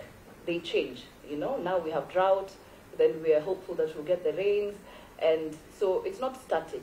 And right now, the biggest problems Kenyans are having, apart from the economy, is just having food on their table. And so when they ask for unga to be 70 shillings, people just want food. And that is the problem right now. But from what we have had recently is that the government has subsidized fertilizer, which is very good. You're saying you're going to subsidize for production. But for consumption, we want food now. We know as we wait for the crops to grow, for the fertilizer to get to the farmers, what measures will you put in place to see, now that you have removed the subsidy on the maize or on the flour, but what will people eat as we wait for the crops to grow? Thank you. Linturi, I know you are friends, and my question, just like Mishi has indicated, as you address other crops, can you please also address about pyrethrum, potatoes, and milk? Because these are key things within our region, and particularly the milk has really dropped. And lastly, though I'm not a fan of Wajakoya, but he came up with an idea that this country, about this Bangi issue, I'm not his supporter, but is it something that can be considered for purposes of medicinal value and getting foreign exchange, not for consumption? Thank you. Thank you very much, Speaker. Honorable Mithika, you still owe me my signature of that day and you disappear. My question is, agriculture is devolved to the county government. And when I and you were growing up, we used to have agricultural extension officers who were a very good link between the farmer and the government. I've heard you say that you want to have a database of all the farmers in Kenya. How you'll do that, you have not given us the details. And I want to hear your comment on genetically modified crops, that is the GMO, in the basis of whereby we know most of the GMO seeds, they don't regenerate. You cannot harvest a GMO seed and go and replant again. And the effect they have to the society and especially to the farmers. How are you going to sustain farmers with a program of seeds? Because I can foresee your government under the government of today is agitating very much about GMO, whereby we lose the indigenous seeds we have in this country, the original maize, the original beans, the original ndengu, and the rest. What are your thoughts on that? And if you can detail your plan, and especially on the agricultural extension officers vis-a-vis is a devolved government function. Razo. Thank you very much, Speaker. Honorable Linturi, agriculture to GDP contributes 24% and employs 60% of the Kenyan workforce. So when you say that agriculture is devolved, it is devolved, it is devolved, then I see you are likely to run away from the main issues that affect the Kenyan. But that is not a debate. I don't want an answer. But my main question is 90% of meat consumed in Kenya comes from the arid and semi-arid land where the pastoralists live. you have not talked about the livestock. And I foresee if this committee is going to approve your nomination, you are likely to talk about mira, tea, coffee, erythrum, and other crops that is grown in less than 10% of the Kenyan land mass.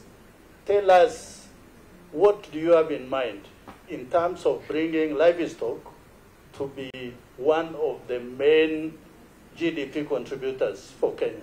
Thank you, Chair. Sharia. Thank you, Chair. And I echo my colleague here. I hope you'll come up with a good plan for the livestock marketing and livestock production. And my question is, what is your take about the Galana Kulalu project? Thank you. Mary, Chair, with your permission, I have 3 concerns and I'll be very brief. The first one is a question that I've been requested to ask. The warehousing receipt system. I will allow you only one. Chair, I'll be very brief and very fast. If you convey an outsider's question, you surrender your own. Okay, it's related to what I wanted to ask, so I'll just combine. The warehousing receipt system has been put in the Ministry of Trade under Executive Order number 1 of 2022 by the President. Whereas the acts and the regulations was done by the Ministry of Agriculture, and it was meant specifically for crops and livestock. So how does that misplacement sit with you? And because it's related to what I wanted to ask on, Mr. Speaker, currently the government is using National Serious Produce Board warehouses to store the fertilizer, the subsidized fertilizer.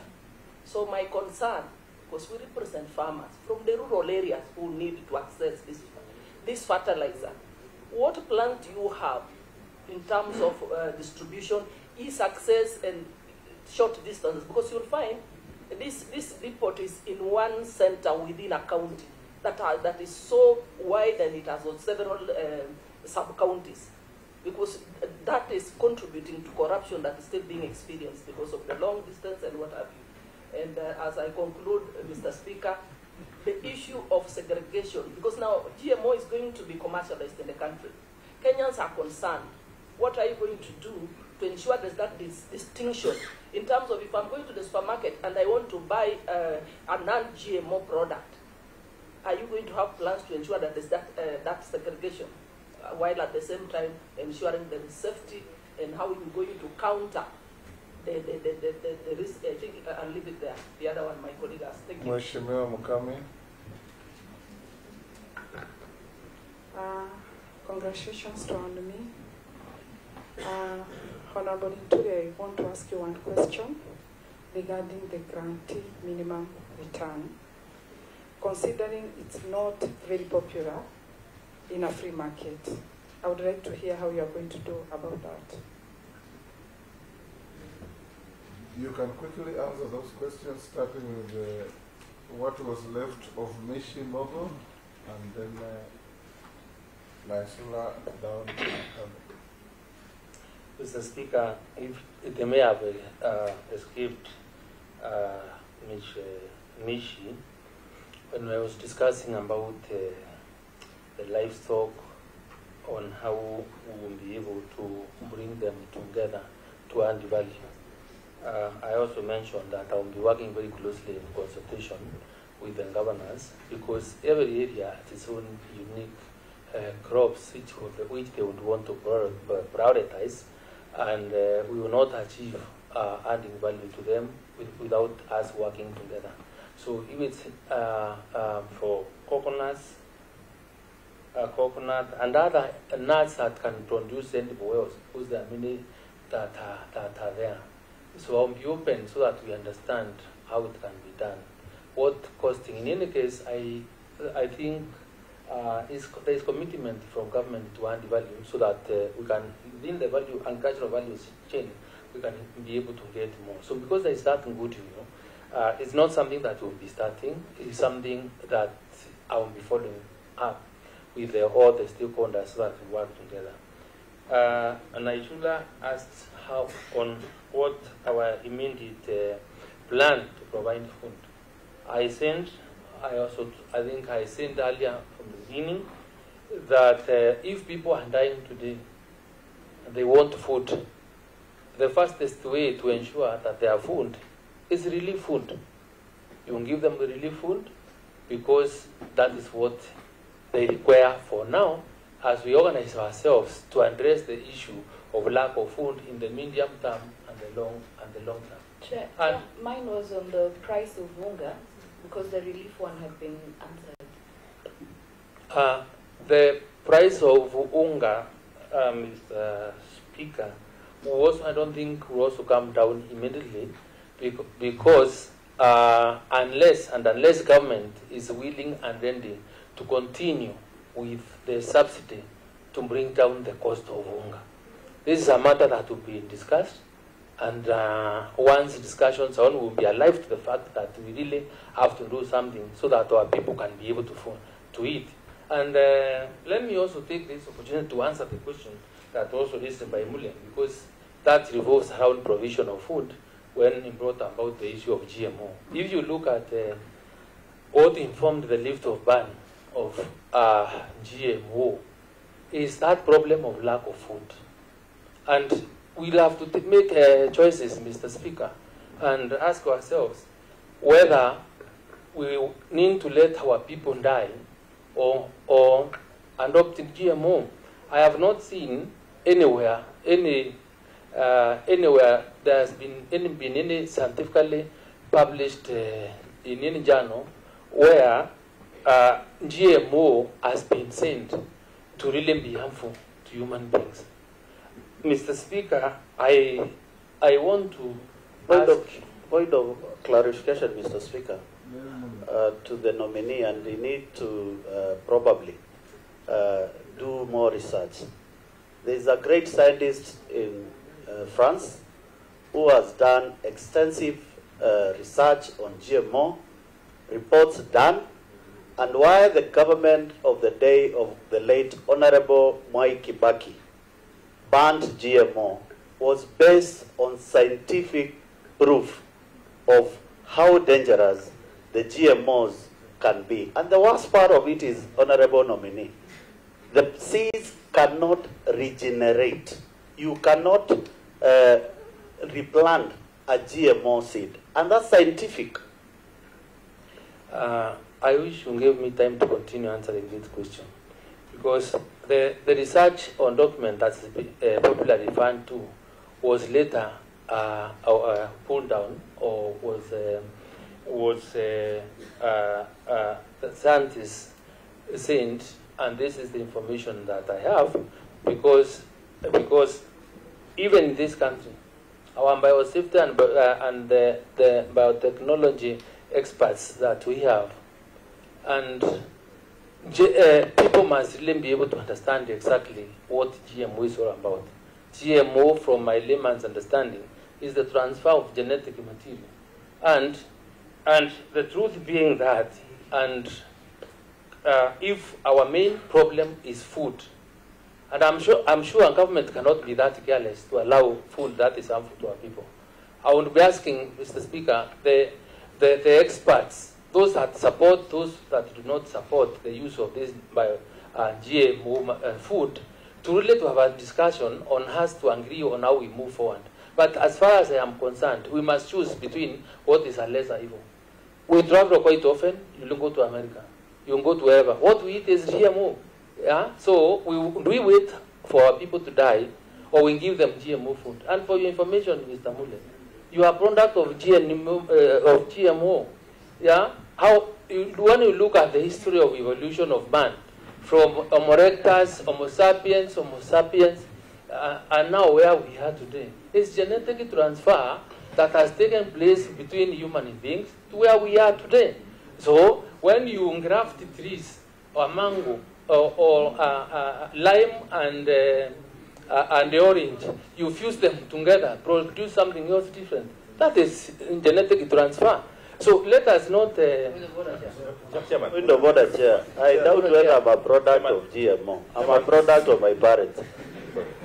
Chair, I think, Chair, the direction we are taking is not being beneficial to the country.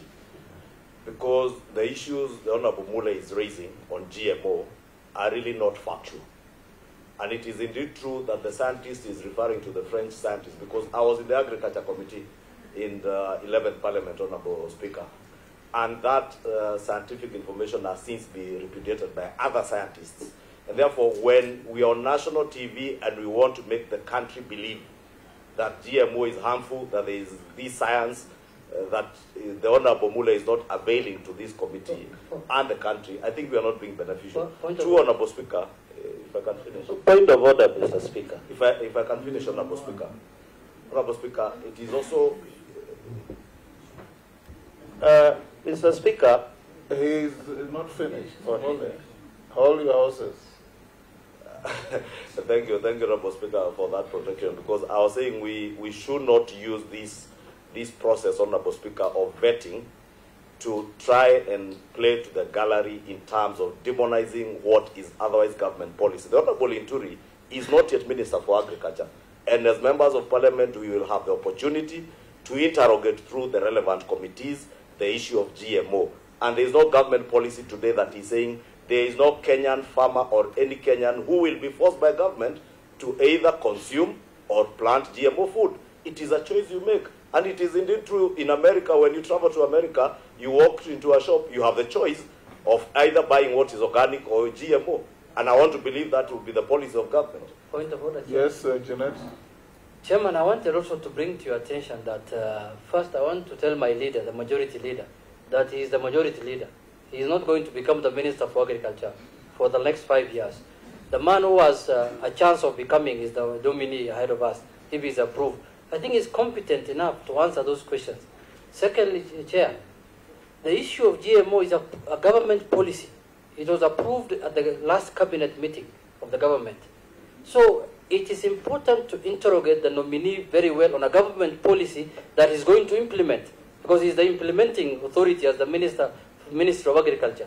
So, Chair, it's in our place as a committee to know from him, as the man who's going to sell the seeds of the GMO to Kenyans, whether those seeds are safe, what scientists are saying, and what is his thought to make sure that the people who want to eat organic food, and the people who want to eat the GMO, eat GMO food.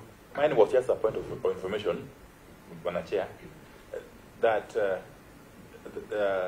the theory of evolution of man, as propagated by Charles Darwin, had nothing to do with the genetic engineering. We don't even need to go there. He had no scientific basis for saying that, so we don't need to go into that. Continue responding to the questions as raised. You had reached Russell.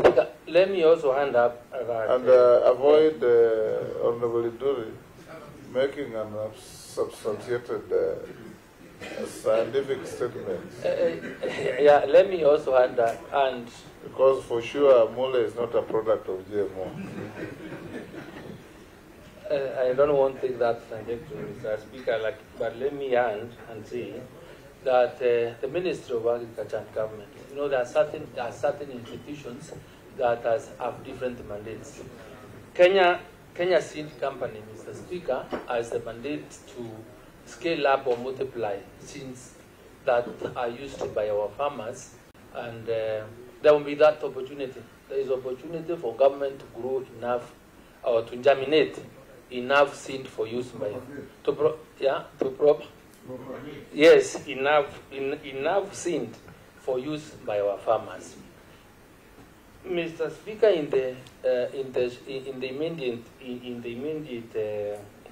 immediate problem is really food, and of course government will be guided by best practices from other jurisdictions that manage or that consume or use GMO, won't be guided by one of the organization guidelines. Mr. Speaker, will also be, I think, be able to take decisions and say, for example, if this is GMO, you can label the maize that you buy or the food that you buy from a supermarket, so that when you go to your own supermarkets, you are able to identify whether you want GMO or not, or choose to die of hunger and not taking GMO. So because that is a really big problem that we must really address, and address it candidly. I was asked about, I think, is Raso about livestock. Livestock, Mr. Speaker, is an area that has really required serious support as far as I am concerned. And I mentioned Raso that will be consulting with the farmers and the county governors, especially for the 21 semi-arid areas, on how we can be able to ensure maximum productivity and reap most for our farmers through livestock. We'll be proposing, since counties have holding areas, they used to be called holding areas for livestock, whether they can see how we can be able to establish food laws so that those animals that really for us to get more can be fed from there and you wait, and then you have maximum that you can gain because you have an institution like KMC that will be able to take up your livestock for commercial. We'll also have probably proposed off-take programs so that when there is drought at a time like now, and ask the government to also to keep a reserve, just like we are providing for food, strategic food reserves. We can also be able to persuade the government to provide for Akite that will be able to buy livestock during those drought, those very hard times for purposes of making sure our farmers do not lose their livestock. There is also our livestock insurance program, which we can also really bring in so that in the event of loss of our animals, then the farmers really do not lose. But all this will happen, Mr. Speaker, if I have that opportunity to discuss with the people that are technical in the ministry, that will advise me, and then we'll be able to appear before you as members and the leaders of this country, because you are the people that are exercising raw power from the public in terms and agreeing on how we want really to our country to move forward. Mr. Speaker, I was asked something to do with the Ngalana Kulalo project, and from I think where I sit, the whole idea was from this was to provide proper infrastructure for investors to come in and do agriculture.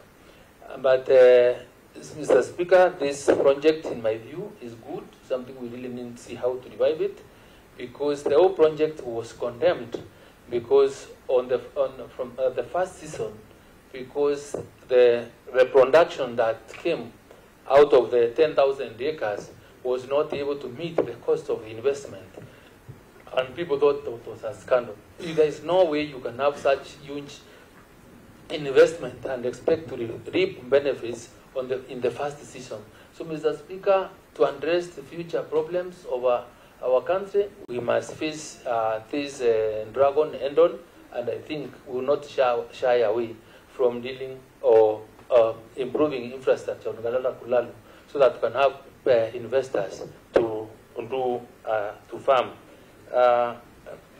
Mr. Speaker, I think Mase talked about misplacement of roads in the Ministry of Trade and the Ministry of Agriculture, and on I didn't get properly, but was it Kenya Land? It is about the warehousing, the Yes, system. correct. There is an order that has taken that to the Ministry of Trade. Yet it was established by the Ministry of Agriculture for crops and livestock products.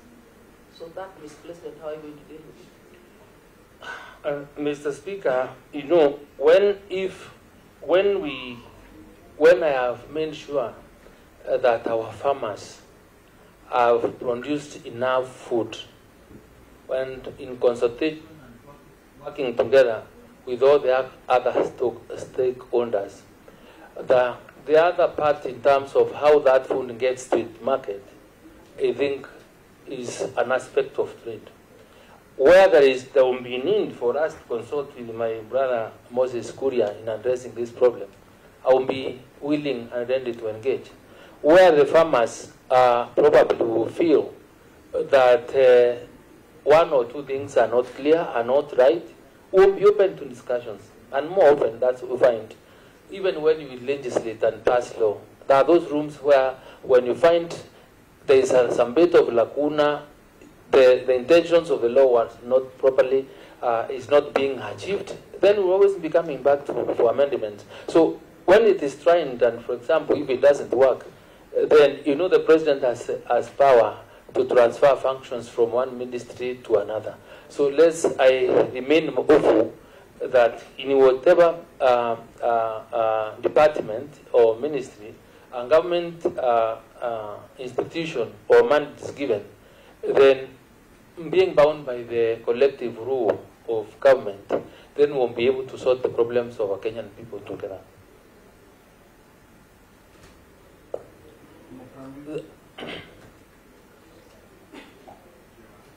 Okami said GMR is not popular. Mr. Speaker, you know, we can also, when things are done differently, and the forces of demand and supply are left to fix prices in a normal market, then that would be the most ideal situation. I think we can still achieve this if, for example, we were to ensure as government we are able to bring down the cost of inputs to a great level. If we can be able to maximize productivity on our small pieces of land, we can be able still to have the forces of demand and supply fix the prices of our produce. And I also want to tell the Kenyan people that are listening, the supply of fertilizer is not a quick fix problem of what we're having. We are trying to support farmers to apply that fertilizer to the source that need fertilizer. And that's something that we've not really discussed seriously about, because whenever government gives subsidies on fertilizer, everybody goes running to pick fertilizer, even for soils that do not need fertilizer. So as a ministry, I want to ensure that we provide necessary information, will be able to test our soils and advise our farmers, and probably come up with a new platform where farmers will be able to know what fertilizer to use in what particular soil with certain pH. That way we will be able to achieve more productivity. And there are farms that have lined the fallow for a long time, may require not fertilizer. And when that education is properly given to farmers, then we'll be able to succeed. It will also be necessary and important for people, our farmers, to know, and for the ministry and other county governments to know, fertilizer must be given at the right time, so that you do not give fertilizer once farmers have planted, or give CAN for top dressing when the rains are gone. So the timely giving of inputs or seeds, which must also be matched by a way we are able to forecast and be able to monitor weather patterns, will be able to help us increase productivity. And in that way, Mr. Speaker, I think we'll be all able to get the food on our table. Thank you, Honorable Linturi. And now, Chair, there is a clarification. There is a question regarding... members, look at the clock. It's okay, Chair. We just need to do this for the purpose of this vetting. I asked Honorable Linturi regarding agricultural extension officers vis-a-vis the devolved function of agriculture in the county government. And I believe you need to give us the clear policy the ministry will come up with, whether we are going to have agricultural officers commission. My paragraph, the paragraph. Chair, I can answer them together. I asked about taking farm inputs, specifically the fertilizer, closer to the farmer in the rural village. What policy is government going to put in place to ensure there is a depot in every sub-county, Mr. Speaker? Yes. Chair, can I add on something? I think we should also encourage our farmers to start using manure, what we used to do when we were young. Instead of using fertilizer, we do organic. Chair, clarification also on one issue. Chair, it will be very absurd if the nominee leaves here without saying anything about fish also. Say something about fish. Yes, fish. Not question, but you never answered.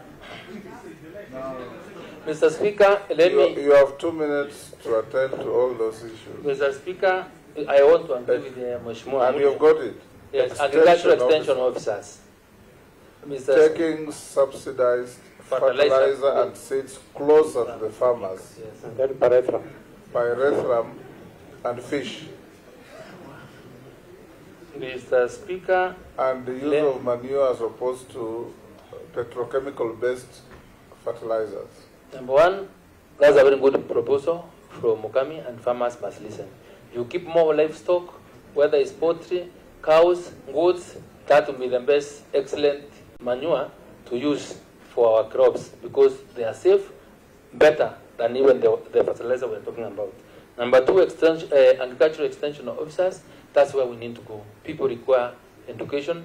We need to educate our farmers on what we need to do. Mr. Speaker, when I was running as governor, in fact, there is no single meeting I didn't go talking about why it is important to employ extension officers. Even when I sit with the governors, I want to persuade them to have agricultural extension officers because these extension officers can be given performance matrices on how much food should be produced in a certain particular piece of land owned by many farmers to increase productivity so that we are food secure. So I agree, I support it 100%, and I am sure this can be done. It is achievable and will not succeed idly we do not tap. I also want to tell you that I think somewhere, and why we are feeling this problem, is that the Ministry of Agriculture stopped employing these agricultural extension officers some time ago. I think like almost 10 years ago, we've not been employing. And even you look at the staff at the ministry, they are quite old.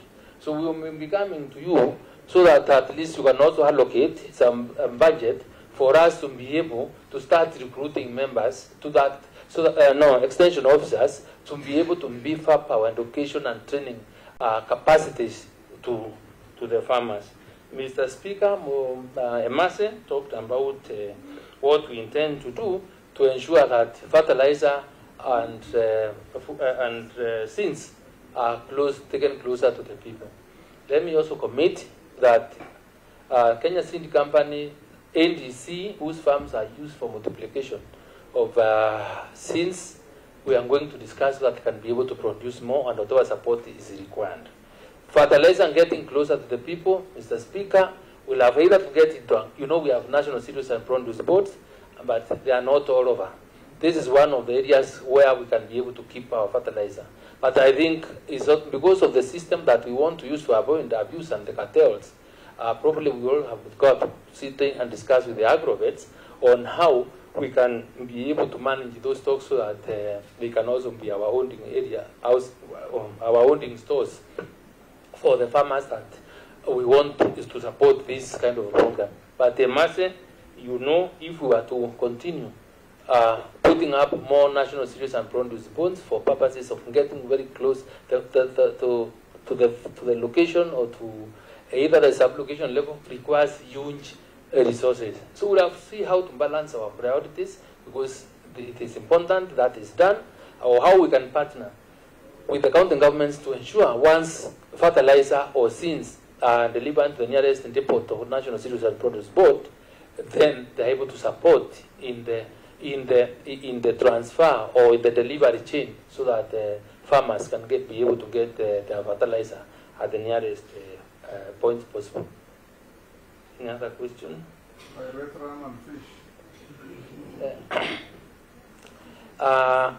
Mr. Speaker, I think fish is another serious economic activity in this country. And Juliet, I won't tell you, Mary is producing more fish than Kisumu. Or your area now, we are in it. Like we are doing a lot of fish, and fish is transforming people.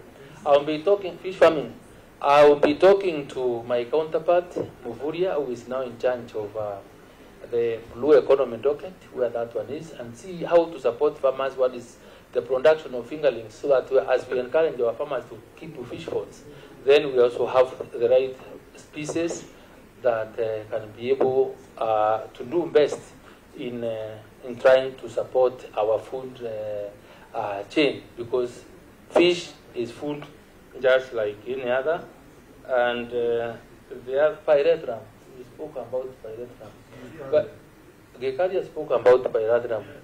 I think there are areas in this country where pyrethrum grows, and pyrethrum, I think, is a raw material of pesticides that we require for, we buy a lot of pesticide to preserve our seeds and our food.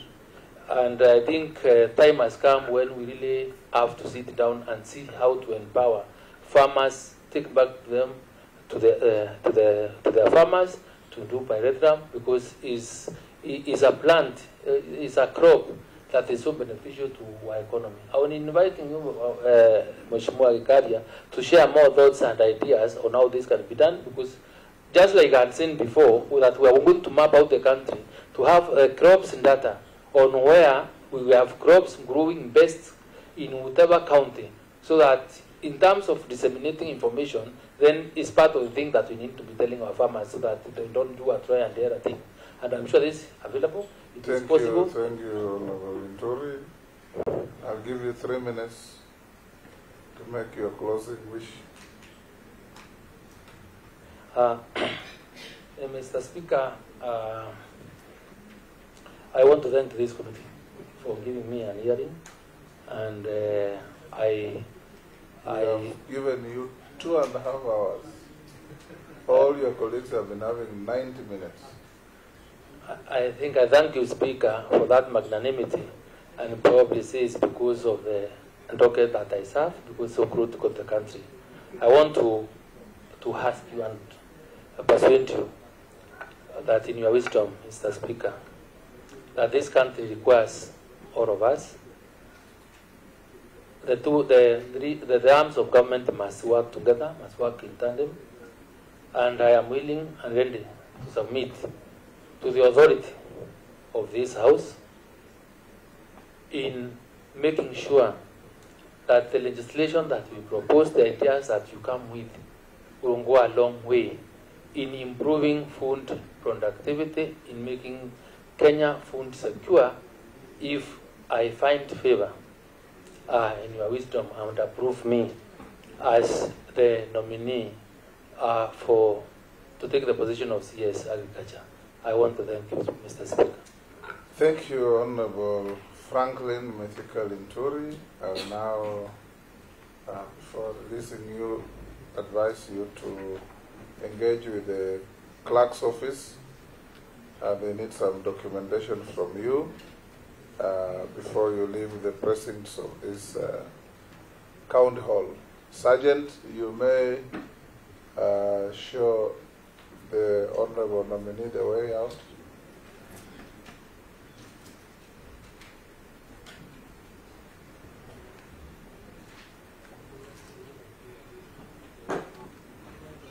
Do you members want 3 minutes stretch?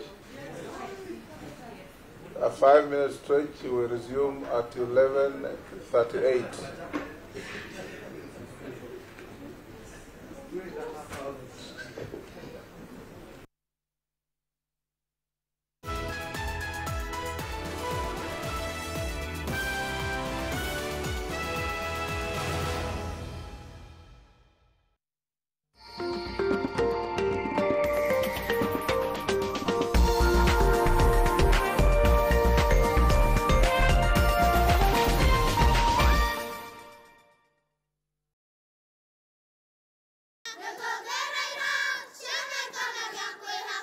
Fred, fed, Ted, bread, and Ted, Fred, bed. They will eat unhealthy foods and they will get ill.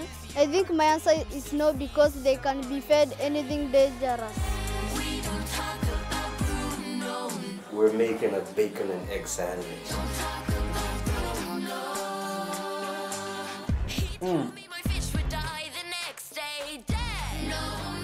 Protect the ones you love with the power of Dettol bar soap.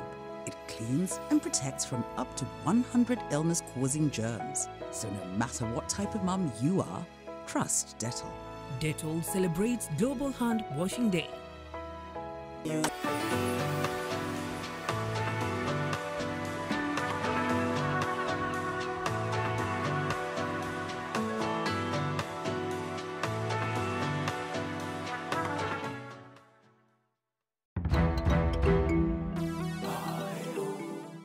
I've always wanted to go abroad.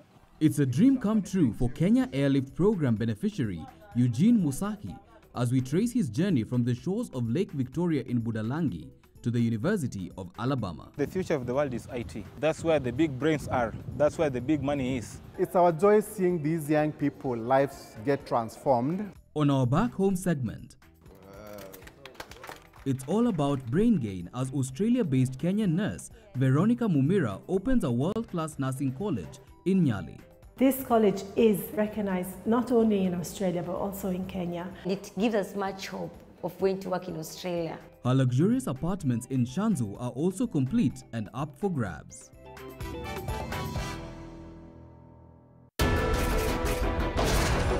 The biggest television event of 2022. The world's most watched sport. The biggest names in football. Every team. The build-up. The venues. The stars.